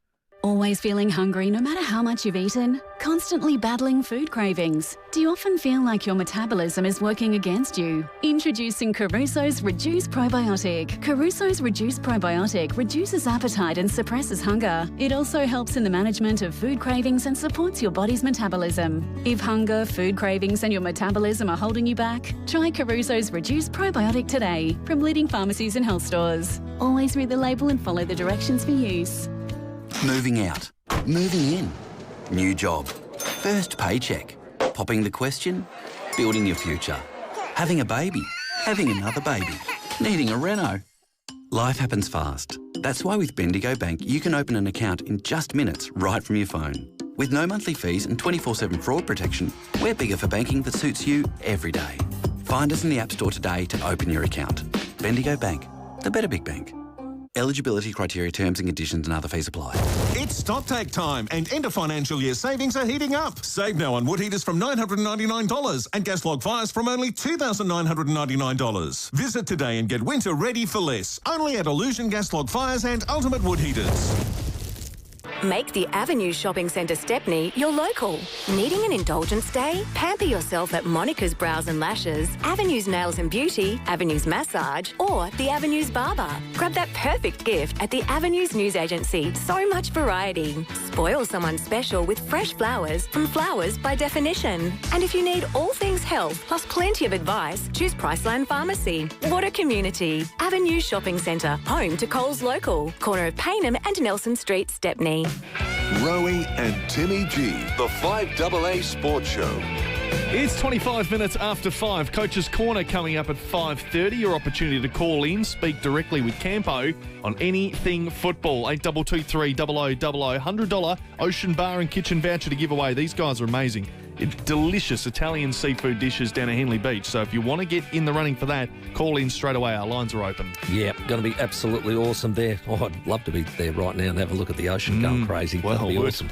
Exciting news for Adelaide fans. Duo Mitchell Marsh got picked up in the national draft, and Archie Ludowick have signed one-year contract extensions to remain at the club until at least the end of 2028. So good news for those kids getting picked up, finding their way and developing themselves through the sample at the moment with the Crows. That's a good one. Yeah, it gives them a bit of security, doesn't it? Yeah, gives absolutely. them a bit of time. First year's always a learning year, and very much. Obviously, they're both key forwards, so they've got a couple to get past. There's a bit of depth there. There's a bit of depth in the Adelaide forward line, no doubt about that. So interesting when we read today that the Crows are interested in Jed Walter from the Gold Coast Suns, so another key forward. Crows have got a lot of tall timber in the forward line. He's a monster of a lad, Walter. What do you think of that? So Thilthorpe, Fogarty, Walker, Maley, Toby Murray, the two young fellas are signed. Well, loading up at one end of the ground. Plus, you got Nick Murray there throwing forward. Plus Nick Murray as well. They might have a look at going forward. The flexibility there. Port Adelaide's Xavier Bammett, we know, got picked up in the mid-season. We interviewed him last week. We did. He was a good kid. Yeah, it sounded good. I'm looking forward to watching him play. Here's the young fella. I don't know, to be honest. I don't like to pump my tyres up, but I just want to get in and make a really good impression and work really hard and earn it as best as I can. I like that. It's a good attitude, isn't it? The only thing he didn't say is he loves to chase, tackle and harass. And then you would have really got him over the line, That's a good point. That's a very good. Maybe I did. Did you see him just grit his teeth then when I said that? I've got to get in the mindset. That's what happens. I get straight into It's only that Monday, mindset. Tim. It's only Monday. It's only Monday. Just calm down. Just get into it. Well, the Crows are playing Thursday night. That's going to creep up quick on us. It is. Teams on Wednesday night. Teams on Wednesday night. Wow. It's going to absolutely come flying through. So now, you mentioned Jed Walter. Look who popped up on the text line. As soon as you mention Gold Coast, Quentin with a Q comes flying in. There's absolutely no way Jed's going to Adelaide, even if he leaves the Gold Coast. That's a big no. He'll go back to Melbourne. Yeah, I tell you what though, I didn't mind him as a player. I sort of watched him in the Port Adelaide game, and I thought, geez, he's a big boy, and he can take a mark, a nice kick. He was like that. I remember watching him in the under-18 championships. He was that size when he was playing when he was under-18s. He's a monster, and he's powerful. I think perhaps people are trying to think if they could get to a Josh Tracy type scenario because he's got the same stature, power, chase, that sort of thing. So, I mean, if he gets to there, he's having a wonderful year, Josh Tracy, isn't he, in terms of what he's doing at Freo. So, and there's a couple of key forwards that they've got at Gold Coast. So he's a Gold Coast boy, though, which is an interesting one. So, yeah, he's a Queensland, he's a Suns Academy player. So that would be big move and probably lack of opportunity and perhaps not a guarantee that he gets to another club that plays more AFL time. But generally, he's going to get paid well wherever he goes, aren't they? The big boys. And, of course, Tasmania throwing lots of money around, aren't they? Yes, of course. Chris says, just before we go to the headlines, Campo, Archie and Mitchell never play a game in the AFL, as is the club's modus operandi. They'll toil away in the sample for years and then get delisted. Do you think the Crows give enough opportunities to the youngsters that come through? Oh, look, it's always difficult. Having been in there, it depends where your list's at. Like last year, they had hardly any injuries last year, and you could argue their best 20 were available every week. So it's very difficult then to, inject. They tried to inject Sid Draper, but, they had the sub rule and all that, which is a disaster. I'm glad they got rid of it. But I think that may have helped his development last year if he was a player this year that got drafted and he had a bill of health and he hasn't been able to do it. But I don't think it's necessarily toil away. I mean, they're raw. I've watched a couple of games of them on the TV. They're quite raw in terms of, and still youngish type players. And those key forwards take time to develop anyway, hence why they probably give them another year. As I said, learning year. They get mentored by Taylor Walker, which is great. Riley Thilthorpe, they get to see how they train and they learn great habits through those guys. Then next year, you're probably expecting them to bounce and particularly from a key forward, start taking on some of the better, more older guys in the sample, level, the Will Pattons, Glenelg, those sort of guys that have been around for a while, and hopefully they get their opportunity. But I'm not one to say that they toil around in there. When you're good enough and you deserve to play and you put a good body of evidence together to suggest that you're better than the person in front of you, then you get selected. Jump on the phone. Tell us what you think. 8223 0000. Coach's Corner up next. Rowie and Timmy G, the 5AA Sports Show.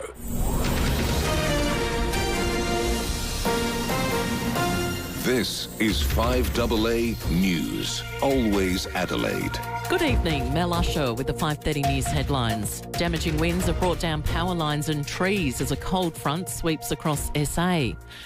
Almost 500 buyers have jumped on board the new no stamp duty initiative for downsizers. A Melbourne ISIS bride who allegedly tried to indoctrinate her children with her radical views has been refused bail. And in sport, Carlton's Harry Dean has been named the AFL's Round 12 Rising Star nominee. Now checking 5AA traffic. Fair bit of hairy weather rolling around at the moment. Take it easy for the drive home. Look out for a breakdown at Ligwood Gardens, the freeway up track near the tunnels. Another breakdown at Waterloo Corner, the north-south motorway near the interchange, and horrendous delays with the burst water main at Parafield Gardens at the moment. It's on the Salisbury Highway near Ryans Road heading outbound. Slow going Brighton Road, Brighton with the camera Prospect Road, Prospect. Ready to swap a keyboard for a toolbox? Take the trade-up quiz to find your perfect trade and switch careers. Build your career in construction. Tradeup.org.au. Adelaide's most accurate traffic on 5AA. The 5AA forecast down to 13 tonight, showers and windy tomorrow 18. Right now it's 16 degrees. We'll have more news at 6 on 5AA. Always Adelaide. Remarkable poll out. David Penberthy and Will Goodings. One Nation, comfortably the most popular party in Australia right now. 5AA Breakfast. If the election was held next Saturday, it would basically be Anthony Albanese versus Pauline Hanson trying to win a lower house seat. She said yesterday she's up to the job of becoming Prime Minister. Clearly, right now, on the numbers, most Australians kind of agree. Weekdays from 6 a.m. on 5AA. Always Adelaide. There's something lovely about clearing a little space. And Knorr Metals is ready to help you do just that. If you've got an old fridge in the shed, some copper piping from a reno, or a pile of scrap metal you've been meaning to deal with, don't take it for granted. When Knorr Metals in Ottaway will take it for cash. Copper, brass, aluminium, stainless steel, if it's metal, there's value in it. Declutter your home and reclaim your space. Knorr Metals. Cash for scrap. Is your tech causing chaos? You need Geeks to You. Got a constantly crashing computer, weak Wi-Fi, problematic printer? Our fast and friendly Geeks are available to come to you. No fix, no fee, Geeks guarantee. Geeks to You, part of Officeworks.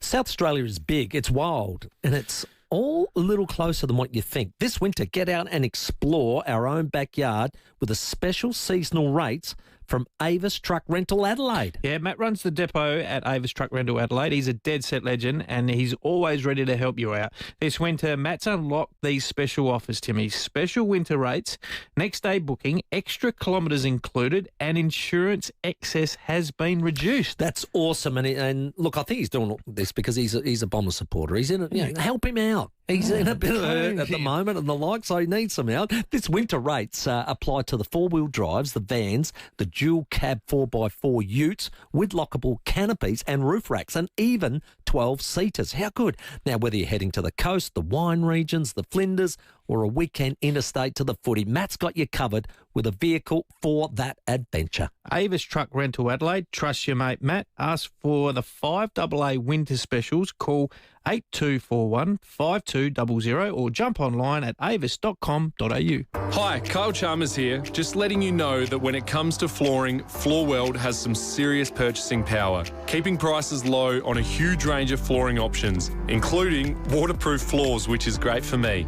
Choose from wool and synthetic carpets, engineered timber flooring, laminate, hybrid and vinyl flooring. Visit Floorweld, Jeps Cross, Homemaker HQ, Port Road, Cheltenham, The Parade, Norwood and Manopara Shopping Centre HQ. And mention this ad for 15% off. My kind of aged care is getting a hand in the kitchen so I can keep enjoying my favourite meals. Mabel makes it easy to find independent support workers who I can rely on to help with daily tasks, like cooking. I can quickly book and manage quality support online, knowing they've been verified. So I've got more time to spend with the grandkids. Lunch is ready. With over 10 years' experience in the aged care sector, Mabel is my kind of aged care. Search mabel.com.au to find care today. The 5AA Sports Show with Rowie and Timmy G. Campo sitting in for Rowie here on this Monday night. It's 25 minutes to 6. You can watch live as well on the 5AA Facebook and YouTube live stream. It's time for this. On the 5AA Sports Show, this is Coach's Corner with Scott Camporeale. Thanks to unique homestyle foods, trusted by South Australian businesses for over 35 years. See the difference. Campo, go outside that door and come in, mate. I've just walked out, come back in again. Hi, fellas. How's your weekend? Welcome. Nice to see you, mate. Yeah, good on you, mate. Coach's Corner. G'day, Love Steve. How are you, Rowie? Beautifully done. We will remind everybody Rowie is on the sick list at the moment. Getting hope he's getting better. Yeah, hopefully so. Well, we got the Thursday night big clash, Crows v Geelong. Firstly, we've heard a little bit about some of the changes that might be coming in. So an Archie, Rankin's not going to play and the like. So I think Nixie was speaking about selection and the like. He did. Here's what he had to say. Cal's going to be available. Everything going well tonight. Isaac won't play this week. Happy to put that out there. We're not going to push it. It's just far too short a turnaround for a soft issue. Spoke to Jordan Lewis as well. Just said, where do you think this one's at? And Rory Sloane, is it good to get him after a loss, being the Cats? Your thoughts, first of all, just how do Adelaide come out of the break? What do they do? They've had some slow starts this year, haven't they? And is it one of those things where it's going to take them a while to get going, or are they going to jump out of the gates and be fresh as? Well, you'd like to think that they're going to jump out the blocks because they haven't quite got it done or got over the line. They've been in patches against some better teams. Yeah, I'm not a big one for, do you get Geelong at a good time? I think particularly Geelong, and as we know with Chris Scott teams, even his press conference, we don't jump at shadows. Like, we didn't have a great night. Carlton were excellent. They took away some of their strengths. They didn't allow Stewart to drop off and intercept Mart. They played 6 forwards, which I think is a massive thing that you need to do against Geelong. We always see when Tom Stewart has an influence on the game, you've got to keep them accountable. I think what Carlton were able to do, and I think if Nixie and Nathan Van Berlo had a look at what Carlton did, and do they have the same calibre of midfield? Probably not. But if you look at the system, what Geelong were able to do, particularly around clearance and their contest, that they smashed Geelong in that part of the ground. They kicked 49 points from stoppage, Geelong's worst for the year. Wow. They beat them up around the ball. They were really tough and strong. They put pressure on them the whole time. And even live, because I was there at the MCG, they just didn't allow them to transition the ball. Like, there was always pressure on the ball. So we know Adelaide team is the number one pressure team in the competition. That's a given. That would have to be number one up on the board, would highlight that in terms of what Matthew Nix would be saying. and they got to jump out of the blocks. And they did that against Hawthorn, to be fair, in the last game, but then it sort of just, petered off throughout the game. But those things are going to be important, and they need supply. They need more supply inside forward 50. Now, the Tassie game was an interesting one because of the conditions. It was cold and slippery, and neither team's key forward had an influence on the game. So we can talk about Taylor Walker's influence and those sort of things, but I don't think that would have been a major difference in the game because I don't think either team, it was more those half chances that rather than connection inside forward 50. Albeit, having looking at the weather, it looks like it's going to be a wet, slippery night. That was what I was going to ask. Next was, if that is the case, who does that actually suit? Does it suit Adelaide's game more, or does it suit the Cats? Well, you would think if you have a look at what Adelaide do really well is when they're on around contested ball and the ground ball game, they're in most games because they get field position. And when that drops off. Now, you could argue the same thing around the Cats as well. So what both teams are not going to be able to do in these conditions is kick, mark and overpossess the ball. It's going to be a field position game. When these wet games, as you know, Timmy, you would have called it, you saw even Sam Mitchell, when he was losing his head in the coach's box, and you could lip read him saying, take field position. Now, there's fraught with danger with that because I reckon that happened in the Crows with the final last year, remember? They just got it and just jacked it forward, against Collingwood, and Darcy Moore had a field day in terms of intercepting mark. Now, I don't think they did that well structurally that night in terms of having an extra one up around the ball and letting Darcy just, zone off and intercept mark. So I think it's got to, whoever can get a forward half game, I think will win this game because both teams have got some really serious talent in their front half. You think of Cameron, you think of Close and Manor and these guys ahead of the ball, and then at the other end, obviously Riley's not going to be there, but you got Josh Rochelle and these guys that are going to be pretty damaging ahead of the ball. Fresh techs. Yeah, fresh techs. Well, you love those numbers, Campo, in Coach's Corner. So remember, cast your mind back to round 3 at the Cattery. Yep. The Crows gave Geelong 39 forward half interceptions, which allowed them kick 5 of their 9 goals. Yep. So, as you say, forward half game, that's what the Cats got in the first time around. Yeah. So, but I would expect them to be fresh. I would expect them to jump out of the blocks. They've had some guys that may have been a little bit sore heading into the thing. So, Archie probably with his thumb, he probably that week off just helps a little bit. We've all, done a thumb, not that we know the extent of it, but, just that having those sort of issues coming around. But now, it's a big week. This is a big week for Adelaide. It is, I reckon. Yeah, because they win, they get some real confidence to beat a quality team like Geelong. We know they are. They're always going to be around the mark, and that sets their back half. If they don't, what does that do for the group? And the coaches will still play it down and go, oh, no, well, we didn't get this right. But, we want to see a really strong 4-quarter performance. Now, you won't get 4 quarters. Geelong will have their moments, but how can they limit Geelong in that momentum stage in the game? And we see it across the board, don't we, over the weekend when teams just smack on 6 or 7 goals and they just lose it around the contest. So that's going to be the challenge for Adelaide going into this week's game. All right, let's take a call. Doug at Blakeview. G'day, Doug. Yeah, good day, guys. I've got a question for Campo. So over the last 4 or 5 years for the Crows, Lachlan Murphy's been a real whipping boy. Now that he's retired, has Ben Keys gone into that Lachlan Murphy role? Because as an amateur supporter, you sort of look at their numbers and think, well, they haven't really done enough to justify their spot in the team. But we hear week on week the coaches say, no, he's doing his role, he's playing his role in the team. Is there like a defensive role that, I can't see that he's doing to justify his spot? I wouldn't exactly say it's a defensive type role. Between him and Alex Neil-Bullen, I think they're the guys that, they're either one comes up to the stoppage and resets when they're ball side, and then you've also got one that sort of covers that corridor that gets back to allows that open side winger like the Cooks and our Isaac Cummings and perhaps even Dan Curtin, so it allows them to roll off to get back and support the defence. So it can be a little bit of a hiding to nothing, that role, like you're either on or you're off in terms of the way the game's played. Normally in wet conditions, it's going to be a straight line game. So their ability to keep Geelong's defenders engaged and then reset and put pressure on when the ball goes in there, if the tools don't mark it, is going to be critical. And, Yeah, I think Keezy is a little bit down on some form this year, but I think that's a byproduct of what Adelaide's been able to do with their ball movement. And, he gets goal side and asks a question of his opposition defenders, doesn't he? Because he gets some of those guys that are the quarterbacks and he tries to get them goal side.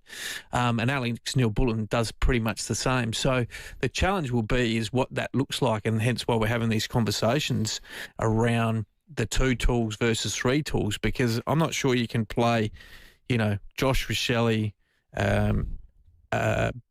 Neil Bullen, those guys all in the same area, because they need to get up the ground and get back. So it'll be a challenge for them, but there's enough there. But see how that selection goes. Yeah. Let's go to John at West Croydon. Go, John.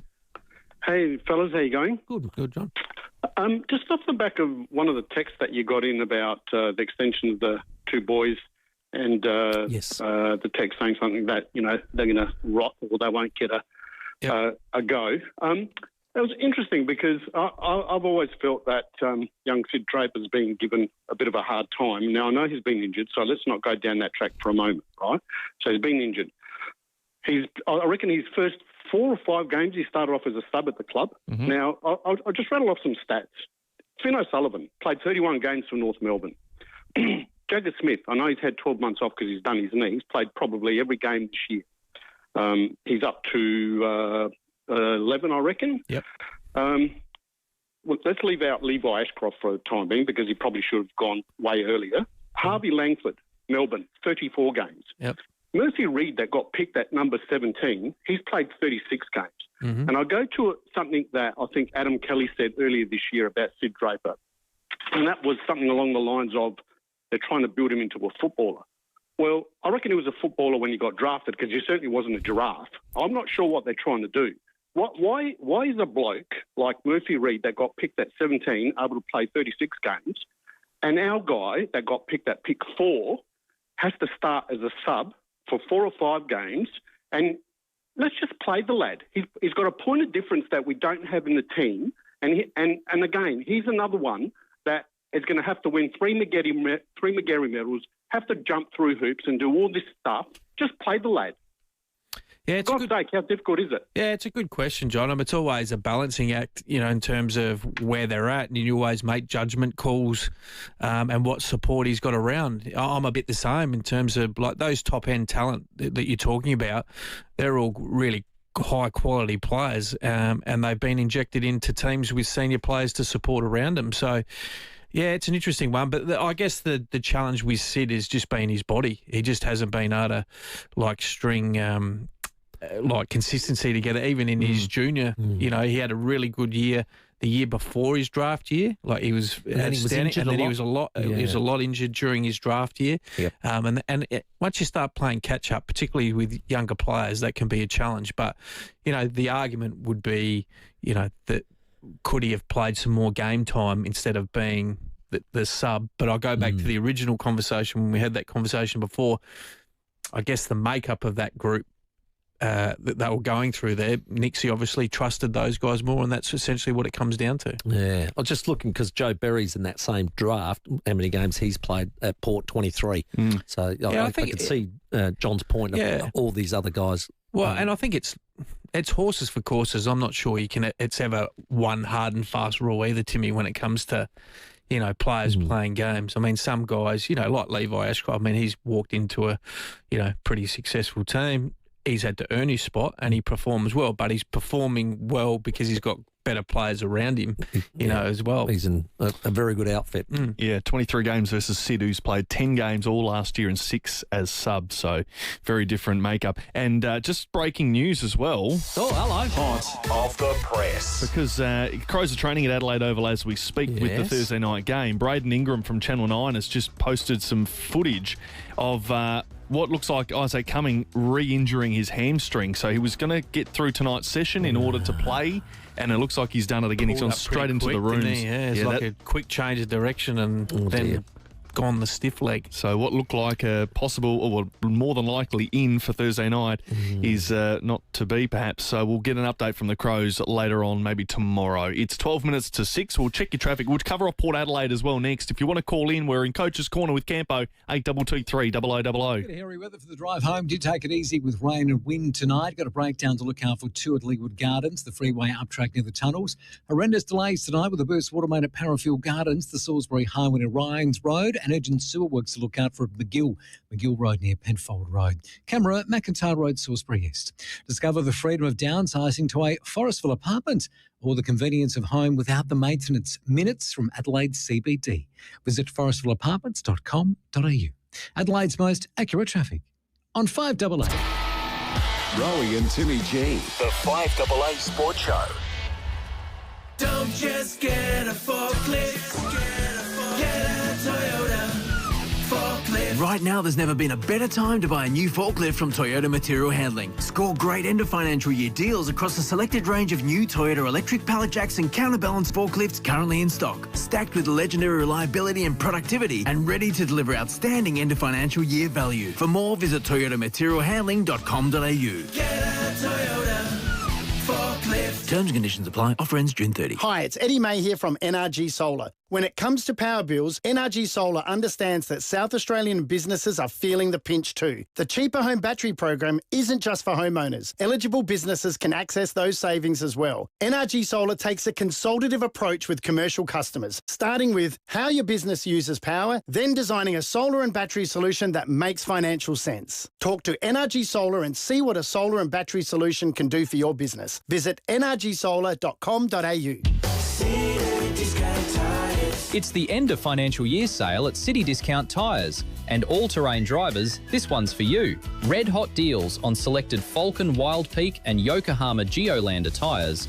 Built to handle mud, gravel and highway without compromise. Best prices of the year. Hurry, sale ends June 30th. Visit citydiscounttyres.com.au today. We're driven by value. 1-800-Medicare, you're speaking with a registered nurse. How can I help? Hi, my daughter's got a fever that's not going down. I'm not sure what to do. My GP's not available on weekends, so I don't know who to call. The internet says it could be a few different things. Ask 1-800-Medicare for free, non-emergency health advice, 24/7 from registered nurses, connecting you to the right care for your health concern. Call 1-800-633-422. Authorised by the Australian Government, Canberra. You can rent a little, you can rent a lot. You can rely on Red Spot to keep Aussie airport rentals fair. We're the only car rental company who have kept our prices low during the fuel crisis. And we're the only Aussie-owned and operated choice in major airport terminals all over the country. Experience the local service that saw us named Product Review's 2026 Car Hire Service of the Year. For a deal you can rely on, book your next rental direct at redspot.com.au today or call 1300 66 8810. Red Spot. Selling your home can be stressful, especially when you're left wondering what's happening. That's why Harcourts is back in Port Adelaide, with Callan leading the way. Harcourts is built on trust, professionalism and results. But the promise is simple: honest, constant, clear communication. Calls returned, updates given, no guessing. If you're selling in the West, talk to the team at Harcourts Port Adelaide Largs Bay today. Oh, that'll be Callan again. Hey, Callan. Bateman's just put an offer in. They want to make an offer? Rowie and Timmy G. The 5AA Sports Show. 8 minutes to 6. We're going to speak to Georgie Hodges from the Adelaide Thunderbirds very soon. Of course, she is an Aussie Diamond too. Yeah, well, and she's we'll a cover Diamond, off all right. the local leagues in the Adelaide Footy League too with Cootsie just after 6 o'clock too. And 5AA's Best of SA is all about celebrating and profiling great brands of our state. We are getting around Alpha Industries today. They are providing locals with premium Australian-made sheds, garages, carports, verandas and granny flats. Get a quote today. If you'd want to win a $100 Virginia nursery voucher and 2 tickets to Best of SA, it's Friday the 12th of June at Adelaide Oval, 8223 0055. Call in. Yeah, Port Adelaide, they will take on the West Coast Eagles Saturday night over there in Perth. We'll be calling that live and free here on 5AA. I think 7:20 our broadcast begins and starts at 7:45. Bit of an understatement to say need a win. I think they need a win for several reasons. One, the season definitely slipping away, dropped down. Well, the irony was we didn't even play a game. We dropped 2 spots on the ladder, went down to 16th. That's not good at all. Not good at all. But it's like I said, an understatement to say that we need a win.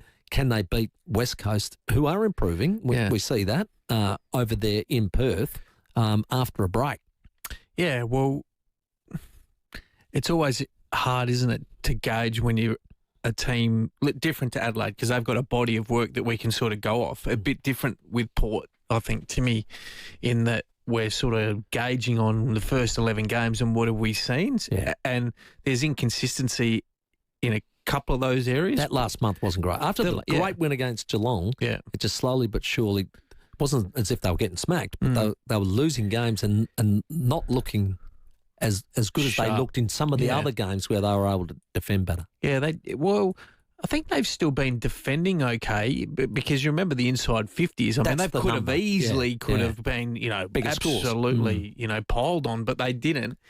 I think and this is always a challenge with a young group, the energy of the group around, particularly playing at a high level with pressure, and that, that can zap you, particularly when you don't have, a heap of senior blokes that can carry a bit of the load. And a lot of the senior guys have carried the load. You think of Ali, he's been really good down back there. Zach's obviously been unbelievable all year. Jason's been in really good form for majority, but then he's had a couple of little down weeks as well. And Mitch at the other end, albeit, I guess a little bit more efficiency in front of goal, you'd have to say he's been really strong down there. So I think your core senior players, but there's probably not enough of them to help across the lines. Like we sit there and you look at, the better teams in the competition at the moment. They've got not real experience, but experienced guys with high-end talent across each of the line, and there's probably 3 or 4 in each line.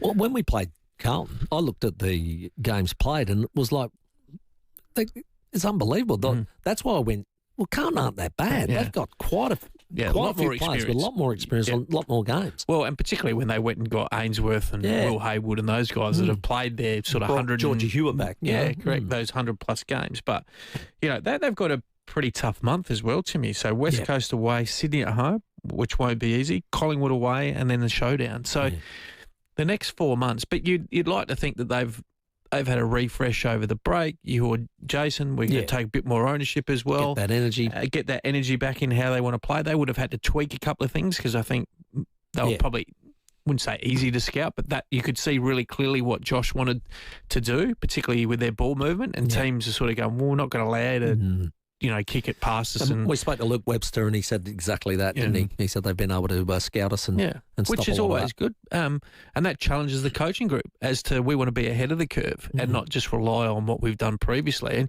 And can we add to that? I don't like plan A, plan B, because it doesn't, but what else can we go to in this particular time? And this is what the team's giving us, the opposition. And also, what can we do and what do we do really well? Because that's what you want to do as a coach. You want to sell what we do really well. But if it's not working, we can go to this sort of mode as well. Yeah. I was just thinking about those younger players. Will they be re-energised by the break? They would. They're first or second year AFL players. I mean, they're living the dream. I don't think there's any question in that, Timmy. It's probably more physically with the demands of the game. Can they continue to be at that level? When we look at that CLK legal injury report, I mean, that's another problem for Port, isn't it? There's those experienced names that are out, like Rosie Bergman, Sam Palpepper, Jones, Lukosius, which we hope both of those come back for selection in the next few weeks. But you go, they're names you just don't need out. Yeah, I think Sam Palpepper's inclusion in a few weeks' time hopefully will give the group a bit of excitement and a bit of energy, just the way he plays and how respected he is around the footy club and what he brings. You'd like to think a week off helps Ollie Wines, because remember, albeit the last time, a couple of weeks before, he was really good in the game. I can't pre-season knee, they reckon, was giving him a bit of grief in that last game. So I think there's upside, and as I've said, I've really liked what Josh and the coaching group have been able to do with this group so far. I just think expectation versus reality sometimes catches up. Yeah. All right, we'll see how they go. Saturday night, we'll be right behind them on 5AA. We will. Last year they went into the bye with a 4-game losing streak. They do the same again this year, Port Adelaide. But guess how they bounced back last year out of the bye? Big win. 3 wins out of their next 4. Let's hope they can get something like that again. That'd be really nice. Never in doubt. Unique Homestyle Foods, proudly baking for SA businesses large and small for over 35 years. Hustlers in the baking industry they are. Visit uniquehomestylefoods.com.au. We'll get to the 6 o'clock news and then speak to Georgie Horges next. The 5AA Sports Show, Rowie and Timmy G. There are many reasons why Steinborner Automotive is well worth a trip, with over 400 cars in stock across 10 yards in Gawler, Barossa and Clare, including Steinborner Commercial Yard in Gawler, SA's biggest yard dedicated to certified low-kilometre used cars, utes, vans, 4x4s and, of course, the new Jack Ute. Along with outstanding service from our award-winning staff, you know it's well worth the trip to Steinborner Commercial Yard and Gawler Jack. View our whole range at steinborner.com.au. Here at 5AA, we're all about supporting local. The Excelsior Hotel is back. Fully renovated kitchen, fresh new dining room and new menu with all-day dining from 12. Come to something new at the Excelsior Hotel. Mum, are you okay? You didn't pick up. I've been calling for hours. I tumbled hard and landed awkwardly at the bottom. My ankle twisted badly. I couldn't move or call out clearly. It took several hours before my neighbour heard me. It was really frightening. That call happens every day across Australia. Care Alert personal alarms mean your loved one is never more than a button press from help. Visit carealert.com.au. Care Alert, because seconds matter. Lake Eyre is flooding, and this could be the best opportunity in over 160 years to experience it. Holiday Wonders brings you 2 magnificent tours to Lake Eyre, the Flinders Ranges, Birdsville, plus Arkaroola, and the Ridgetop Tour. Enjoy lunch at the iconic Birdsville Hotel. Most meals included, all touring, and so much more. 7 or 8 day small group packages departing Adelaide from May to August. It's great value. Book early. Spots are filling fast. Visit holidaywonders.com.au. It's stocktake time and end of financial year savings are heating up. Save now on wood heaters from $999 and gas log fires from only $2,999. Visit today and get winter ready for less. Only at Illusion Gas Log Fires and Ultimate Wood Heaters. Look at your hands. 5 digits, 14 joints, 27 bones, multiple tendons and nerves, but a lot can go wrong. If you're experiencing hand pain, it can drastically affect your lifestyle. If it's happening to you, get in touch with GRIP, a specialised hand and wrist practice with a team of highly qualified hand surgeons and therapists. From therapy to surgery, GRIP can help you get to the source of the pain and provide a solution. Visit gripsurgery.com.au. Local news and information first. This is 5AA News. Always Adelaide. Down to 13 tonight, showers and windy tomorrow 18. With the 6 o'clock news, I'm Mel Usher. The SES is preparing for a busy 48 hours across the state. Windy conditions have intensified throughout the afternoon, with more than 3,000 properties currently without power. Suburbs affected include Kent Town, Morfett Vale, Ranella, Goodwood and Cuddly Creek. Some customers may not be back online till late tonight. Robert Charlton from the SES says trees coming down is also an issue. There are a number of risks and areas of concern. Certainly from an SES point of view, our most pressing concern at this point in time is around the impact from wind. Some areas of the state have already been impacted, and we've seen quite a few requests for assistance, particularly across Adelaide, mid-north, but also some areas on York Peninsula. All eyes are on the coast as well. There's a warning for abnormally high tides. That includes Kangaroo Island.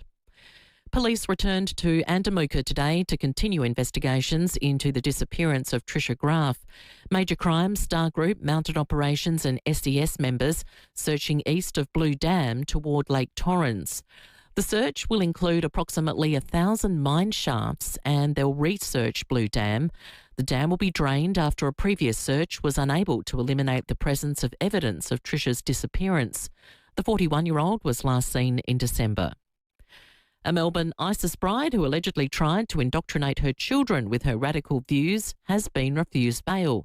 More from Stephanie Wacklowick. Mother of four Ryan Al-Houli allegedly supported the killing of non-believers, her lawyer telling the Melbourne Magistrates Court she has since renounced her support of Islamic State. The 34-year-old is charged with terrorist offences, including remaining in a declared conflict zone and being a member of ISIS. The court heard she attempted to recruit Australians to join the terrorist organisation in Syria. The chief magistrate declaring the evidence against her was extremely concerning in refusing her bail. The federal government says it's not concerned by a drop in polling following the release of the budget. The latest Redbridge survey has Labor's primary vote sitting at 28%, 3 points behind One Nation. The budget has faced intense backlash from the business community, while voters in some focus groups have labelled it confusing. But Treasurer Jim Chalmers says the pushback is an inherent consequence of making difficult decisions. For me personally, I would rather get the policy right and lose a bit of skin politically than to take the easy option and leave everything exactly as it is and lock out subsequent generations from the housing market. Now turning to 5AA Sport. Whether your block's the size of Adelaide Oval or the Gold Square, customise your build with Sterling Homes. Tex Walker is likely to play this Thursday night. The Crows return from the bye with a home game against the Cats. The 36-year-old suffered a hamstring injury in the showdown and has been sidelined ever since. Coach Matthew Nix says they regrouped during the break. Yeah, we're constantly challenging ourselves with where our game's at. It's probably in areas that aren't even being talked about externally, just small details. And that can be the difference at the moment. The competition's so tight, let alone beating what are top 4 and top 8 teams. Meantime, Adelaide duo Mitch Marsh and Archie Ludowick have signed one-year contract extensions to remain at the club until at least the end of 2028. Two big names will go head-to-head to wrap up the women's fourth round at the French Open. Craig Gabriel is there. Nothing else on the schedule comes close to attention-grabbing than Sabalenka Osaka. The world number one won their 2 matches this year, and the only time Osaka had a win was 8 years ago. Osaka didn't even know their head-to-head. I don't know, whatever. Sabalenka was fully aware of every match they've played, especially the recent Madrid one. I'm ready to go there to fight. We wait to see whose glitter ball, diamonds or sequins makes the quarters. Now checking 5AA traffic. Leeward Gardens, a breakdown getting sorted. The freeway up track to the tunnels. Huge delays still the Boost Waterway to Parafield Gardens, the Salisbury Highway near Ryans Road, and urgent steelworks getting sorted at McGill tonight. McGill Road near Penfold Road, speeds at 40 k's. Camera, Hogarth Road, Elizabeth Vale. Let the CommSec share market experts give you an investing edge on the daily CommSec Market Update podcast. This podcast is created and distributed by CommSec. Content is general in nature. Investing carries risk. Adelaide's most accurate traffic on 5AA. Now the 5AA forecast. Get the Toyota Forklift Advantage. Visit toyotamaterialhandling.com.au. Down to 13 tonight, showers and windy tomorrow 18, Wednesday showers 16, Thursday showers 16. Right now it's 16 degrees on 5AA. Now let's hear what's happening on 9 News tonight. Thank you. I'm Brenton Rackless. Tonight, trees down as the year's worst storm starts to make an impact. We'll have the latest warnings. A quicksand emergency at one of Adelaide's most popular beaches. And we're live to Crows Trading as Tex Walker headlines a host of key returns for the clash with the Cats on Thursday. Don't worry, you haven't missed the news. Start over on 9 now as soon as you're home. In Adelaide and across South Australia, this is 5AA, always Adelaide. Rowie and Timmy G, the 5AA Sports Show. 6 after 6. Campo sitting in for Rowie tonight. We have the 5AA Sample Show coming up at 6:30 with Matt Panos as well. We'll cover off the Adelaide Footy League shortly and we'll take your calls, 8223 0000. Well, the Adelaide Entertainment Centre was rocking in a sellout crowd and the Thunderbirds absolutely made a mess of the second place Vixens by 19 goals, 61-42. One of the stars of the show is the little diamond herself, Georgie Hodges. Welcome. Hello, thanks for having me. Yes, my friend, congrats again on being in the Diamond squad, going for the Commonwealth Games. Well done. Thank you very much. Yeah, it's been an exciting couple of weeks. So hopefully the next step, me and Tilly make the team. But no, it's been very exciting. Yeah, that'll be great. Playing great netball. What a game it was. And, gee, it was set up by an absolutely blistering first half. Yeah, no, it was very unexpected. The Vixens have been playing some really good netball, but I think we did our analysis really well this week, and our defenders got lots of ball, which normally doesn't happen against the Vixens. So we're really happy with that, and to have a 20-goal win against the Vixens, we're very happy. Well, the defence were relentless. It was incredible. You know, you mentioned Matilda Garrett there, and of course. Our captain, Sterling Humphrey, of course, Latanya Wilson. I couldn't believe some of the intercepts, deflections, you know, just getting fingers to balls that were there. It was just an amazing performance. Yeah, it was. I think the depth across our whole team is amazing. You know, all those girls are getting tips on balls, and we're all there in the right spots to get the pickups as well. So I think we've grown throughout the season, and they really deserved to get as much ball as they did. They've been playing amazing netball, so very lucky that they're on our team and not on the opposition. And George, you've got 2 more games to go, the Swifts and the Lightning, to go to end the season. 2 away games. Unfortunately, we don't see you before the finals, but that'll pretty much secure a top spot for you. Yeah, so we're one win ahead of the Vixens. So we'll just have to win one more game, but hopefully, we get 2 wins on the road. Both Swifts and Lightning will challenge sort of to make finals, but probably won't unless everything goes their way. So they've sort of got nothing to lose. So we know they're going to play some good netball, and obviously having our home crowd is an advantage. So being away will be a challenge, but we're really excited, just taking 1 week at a time. Oh, that old chestnut. Well done. No, good way to be. I did have a look. I sort of glanced a little bit ahead, and we can do that, Timmy and I, because we want you to make the grand final. But it's played in Melbourne. Like, why is that? Sponsorship. Yeah, it'll be in Melbourne because they sort of bidded for it and got it. But we played our first grand final in Melbourne, so I don't think it's too bad. It's close to Adelaide, so lots of supporters can head over. But yeah, to secure the first semi would be pretty nice, and then have the weekend off and play in Melbourne. So fingers crossed. Absolutely. Now, just getting back to the game, some of the other performances, Kate Heffernan in the middle, just her work ethic is off the charts, isn't it? Yeah, she's unreal. She's very athletic, very smart player. So she's been an awesome addition to our team this year. She's good in attack and defence, and then having Taylor as well to the wing attack position. I think we have so much depth, and teams don't really know what we're going to put out there, but absolutely love having Kate. It'll be a struggle if we come up against her in Com Games because she's a Kiwi, but no, she's been playing pretty good netball. You're right about the depth, and Tanya loves rotating that bench and giving everybody those roles so that, should something go wrong in an injury or whatever, everybody knows what to do and how to do it. Yeah, definitely. I think that's been a strength of Tanya's since she's been the Thunderbirds coach. She's always used her bench, and Thunderbirds have been known for that, and she makes really good decisions in the moment. So we're all ready to be rotated on and off the court at any stage in the game. And I think, she did that really well on the weekend.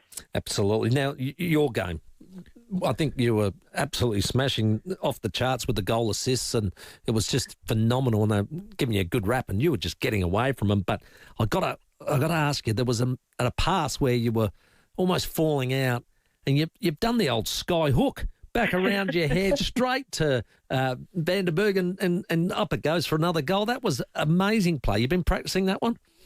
No, I think it's a bit of a fluke, but I'll take it. It was amazing. But you are playing very well. I thought you got away from them this week, where in previous weeks I've seen teams trying to double team you as well.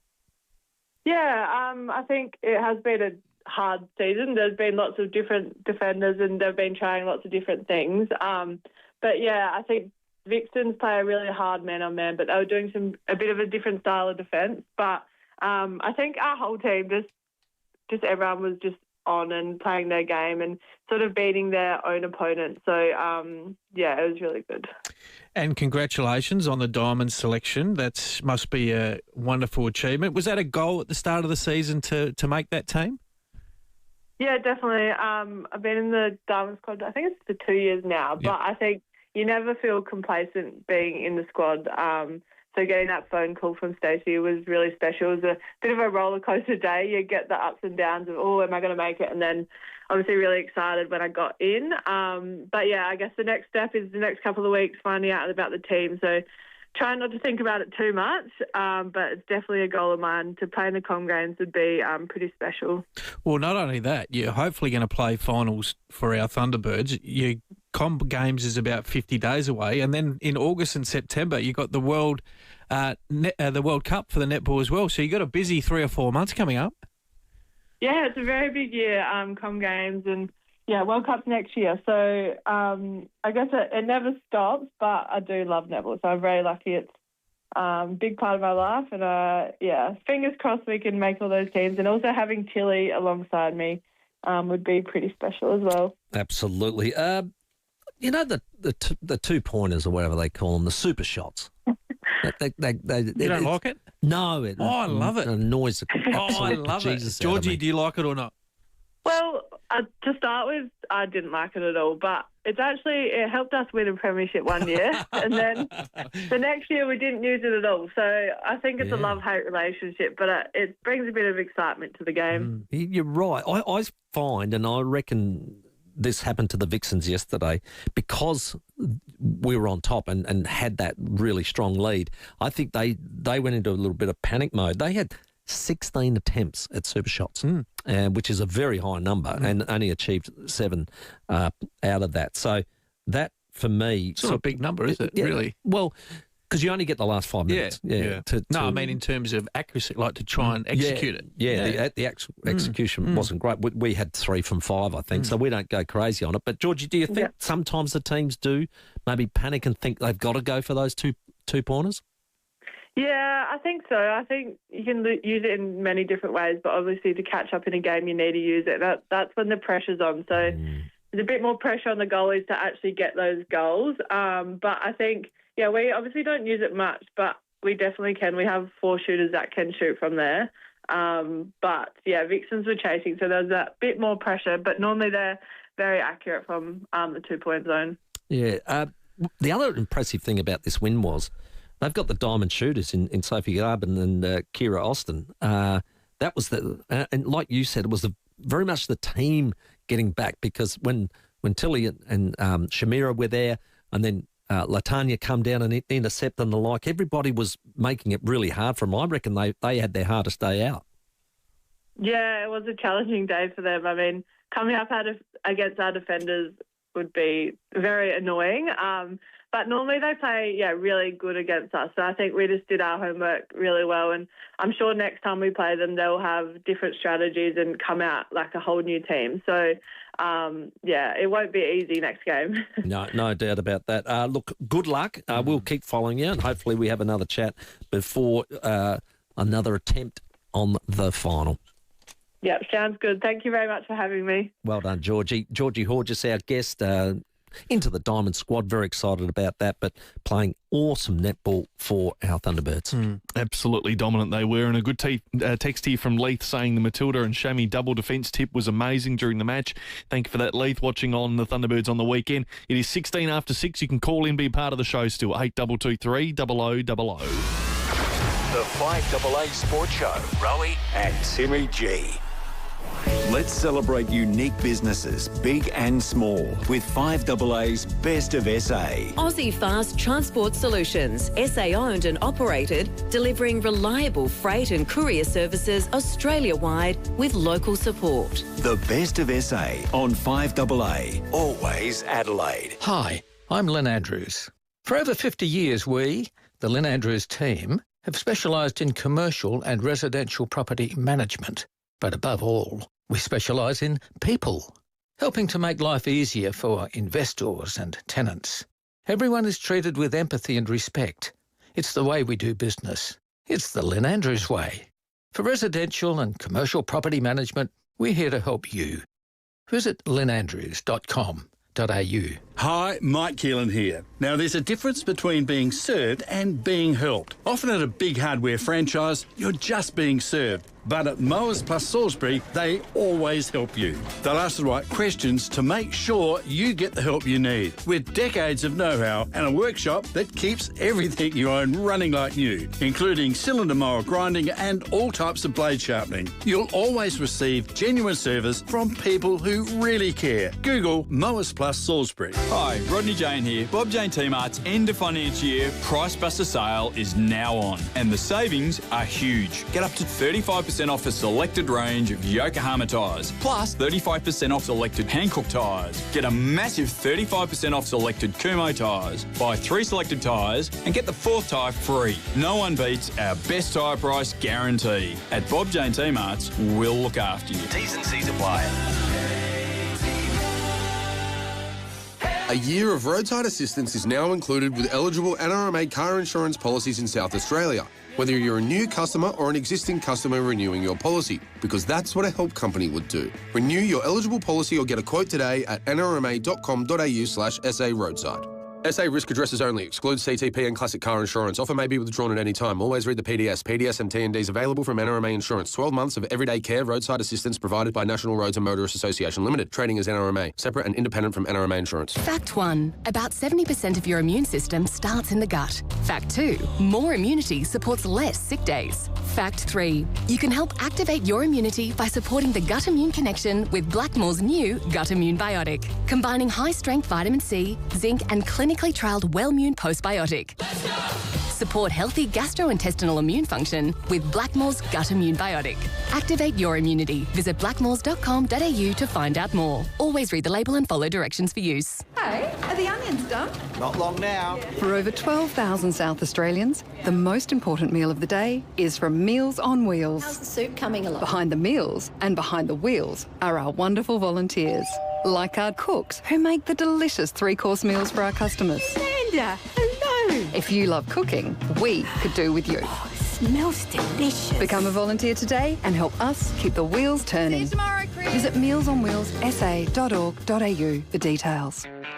The 5AA Sports Show with Rowie and Timmy G. 19 after 6. Lots of happening in our Adelaide Footy League, and if you want heaps of information about it, you can go to adelaidefooty.com.au. They have so much information on there about all the local games that have been happening across the weekend. Adelaide Footy League, strengthening communities through football. Let's go through it. Well, we do exactly that with this little champion, Alex Coots. G'day, Cootsy. Hey, mate, how are you? All right, my friend. Now, we had some good games in Div 1, didn't we? First of all, let's go to Ross Trevor Old Collegians versus Sacred Heart Old Collegians. That was a tough one. Yeah, so the school battle, it was Ross Trevor 6-14-50 versus Sacred Heart 6-11-47. A 3-point narrow win to Ross Trevor. Jet Boxer kicked 2 goals for Ross Trevor, and Stefan Lanzoni got best on ground, while for Sacred Heart, Connor Gloyers kicked 3. Which game did you cover, Alex? Was that yours or not? No, I was at Tea Tree Gully versus Golden Grove. All right, we'll get to that one, Campo. Yeah, Cootsy, we got the Salisbury North versus the St. Peter's Old Collegians. Yeah, well, that one was very close around the start of the third quarter, but then Salisbury North ended up running away with it by 41 points. It was 11-15-81 to 6-4-40. Jacob Russo got best on ground, while Jake Johansson kicked 4. Oh, there you go. Tea Tree Gully now, the one you did it, and they were playing against Golden Grove, but that was a home game, wasn't it? Yeah, so it was Tea Tree Gully 10-6-66 versus Golden Grove 11-15-81. And an interesting fact, Golden Grove won this game by only winning 1 quarter. Really? Oh. What quarter was it? It was the last quarter. They won that by 28 points. Tea Tree Gully won the first quarter. Wow. Then they won the second quarter. Then they drew the third, and then Golden Grove won the fourth. There you go. Well, you only got to be on top at the end of the game, don't Correct. you, Cootsy? Let's go to the next one, the old Raggy, Athelston versus Glenunga. Athelston 9-5-59 versus Glenunga 10-15-75. Glenunga by 16 points. Jordan West, the ruckman for Glenunga, got best on ground, while for Athelston, Reece Mooney kicked 3. Nice one. And to wind it up, Port District's had a big win against poor old Payneham. Yeah, unfortunately for Payneham, they're not travelling that well to start. 1-4-10 versus 18-16, 124, a massive 114-point win for Port District. Sam Gray got best on ground for them, and Payne and their lone goal kicker was Fraser Greaves. Oh, yeah, it's a nasty day out. Glad Fraser got on the board. He'll be in next week. He's Buy him a in. beer. He is in, absolutely. Now, we love Div 7 because it's sponsored by FIVEAA. Campo, you got a game? Yeah, I've got a game. It was a close one by the looks, Cootsy. Hackham versus Flinders University. Yeah, well, it was Hackham 10-11-71 versus Flinders Uni 10-9-69. A 2-point win to Hackham. Luke Allen kicked 3 goals, which got them over the line. And for Flinders Uni, Bradley White also kicked 3. Oh, you're on fire, Cootsy. Good work, mate. Well done. You wrapped that up beautifully, and we'll speak to you this time next week. Cool. See you next week. Good man. Alex Coots covering off the Adelaide Footy League. We love our local footy. I hope a few people got out and went and watched games because there was no Port, no Crows. Yeah. So there was an opportunity to go and see Sandfall or Country League, you name it. Go and have a look and enjoy good local footy. Love it. Thanks, Cootsy. Let's get back to your calls, 8223 0000. Absolutely. We've got Tyrone. G'day, mate. G'day, boys. How are we? All right. What's happening? Well, I was just listening to you talk about, the matchups against Geelong. Now, I reckon it's been since the war, everyone talks about you can't let Stewart run loose. And it seems to me, when Adelaide play them, they have an extra person in the centre, and he runs around like a mad dog. He's always directing play, da-da-da. I heard you talking earlier about maybe Van Curtin going in the ruck. I don't think that's a very good idea, but why don't you play him on Stewart and make him a defensive forward? No loose players in the back line. Yeah, well, I agree with that. I'm not sure we discussed Dan Curtin going in the ruck at all, and I'm not sure that would ever. I'm not sure that would ever happen. But definitely they need to keep. And the challenge with that, though, Timmy, is they go where the ball goes. So you got to be. And I reckon Adelaide. They tried. Remember, they tried Luke Pedler a couple of years ago. That didn't work. No. So you've got to have someone that's got footy smarts, is dangerous, that he knows that, geez, I can't give this kid any leg rope. And you've also got to be reasonable in the air, that you've got to halve those contests. And it's a little bit around your ball movement as well. But, yeah. Is Tyrone, though, thinking like height-wise and match-up that I think so. Dan is a good I don't think it's height-wise. Yeah. It keeps him accountable from a physical point of view. Yep. But I always thought that the guys that run into good spots into space is more what troubles him. Yeah, because if you go where the ball goes, they won't have Riley Thilthorpe this week, but you got Taylor Walker and Darcy Fogarty that can, if the ball gets kicked in the air, then they should halve those ones and not let him intercept it. It's the dangerous ones where, they can jump into little pockets of space, and the players are drilled to go, we know that Tom Stewart's going to be back there, so we just need to lower our eyes and have some composure when we kick the ball in there. And normally, it might even be someone like a Josh Rochelle. Yeah, because he's quite dangerous and nippy in terms of where he can, and he finds space. Port always used to use Jeb McEntee. Yeah, they'd always use him, and I've got to say, McEntee had the best of the duels. Yeah, I reckon. So they did it 4 times. I reckon he would have won 3 of them, and that was purely like a stopping role, not allowing him to sort of have his own way and the like. But at his height was. I thought he did a really good job at that role, considering the difference in height and the like. And it's all about positioning and how you move the ball. Because, as we said, if you don't get enough pressure up the ground, then he just has a field day. Like if Geelong's pressure is good and then they just keep jacking it forward, he's not going to worry about where Timmy G is over there, because I know the ball and the pressure's going there. So no one would be worried about that. Come on, don't put yourself down. We'll see teams come out on Wednesday night for Adelaide and the Cats. That'll be an interesting watch. So it's that late Wednesday night, is it? Wednesday night. 24 hours before. Yeah, 5:50 for a Thursday. Might get a squad tomorrow. Thursday night? No. All right, sorry. Wednesday night. You have to be patient. What we do know is that Isaac Rankin won't play, and it looks like Isaac Cumming won't be coming back either after looked, like training another hammy. Don't be an Isaac this week. No. Don't be an Isaac. It's a soft tissue for sure. Sample show? It is coming up next. And I've just been reminded we have a $100 Ocean Bar and Kitchen voucher to give away. Thank you for reminding me. Otherwise, we would have moved on. That's what we do. Best caller, I've got here Doug from Blakeview, talking about Ben Keys earlier tonight and asking about his role. So congratulations, Doug. You own your way. Doug. to Henley Beach in the Ocean Bar and Kitchen, which is located above the Surf Life Saving Club. Of delicious Awesome. You'll love it. Italian and seafood dishes and unbelievable views of Henley as well. Time to get to the 5AA Sample Show next. Matt Panos is ready. Rowie and Timmy G, the 5AA Sports Show.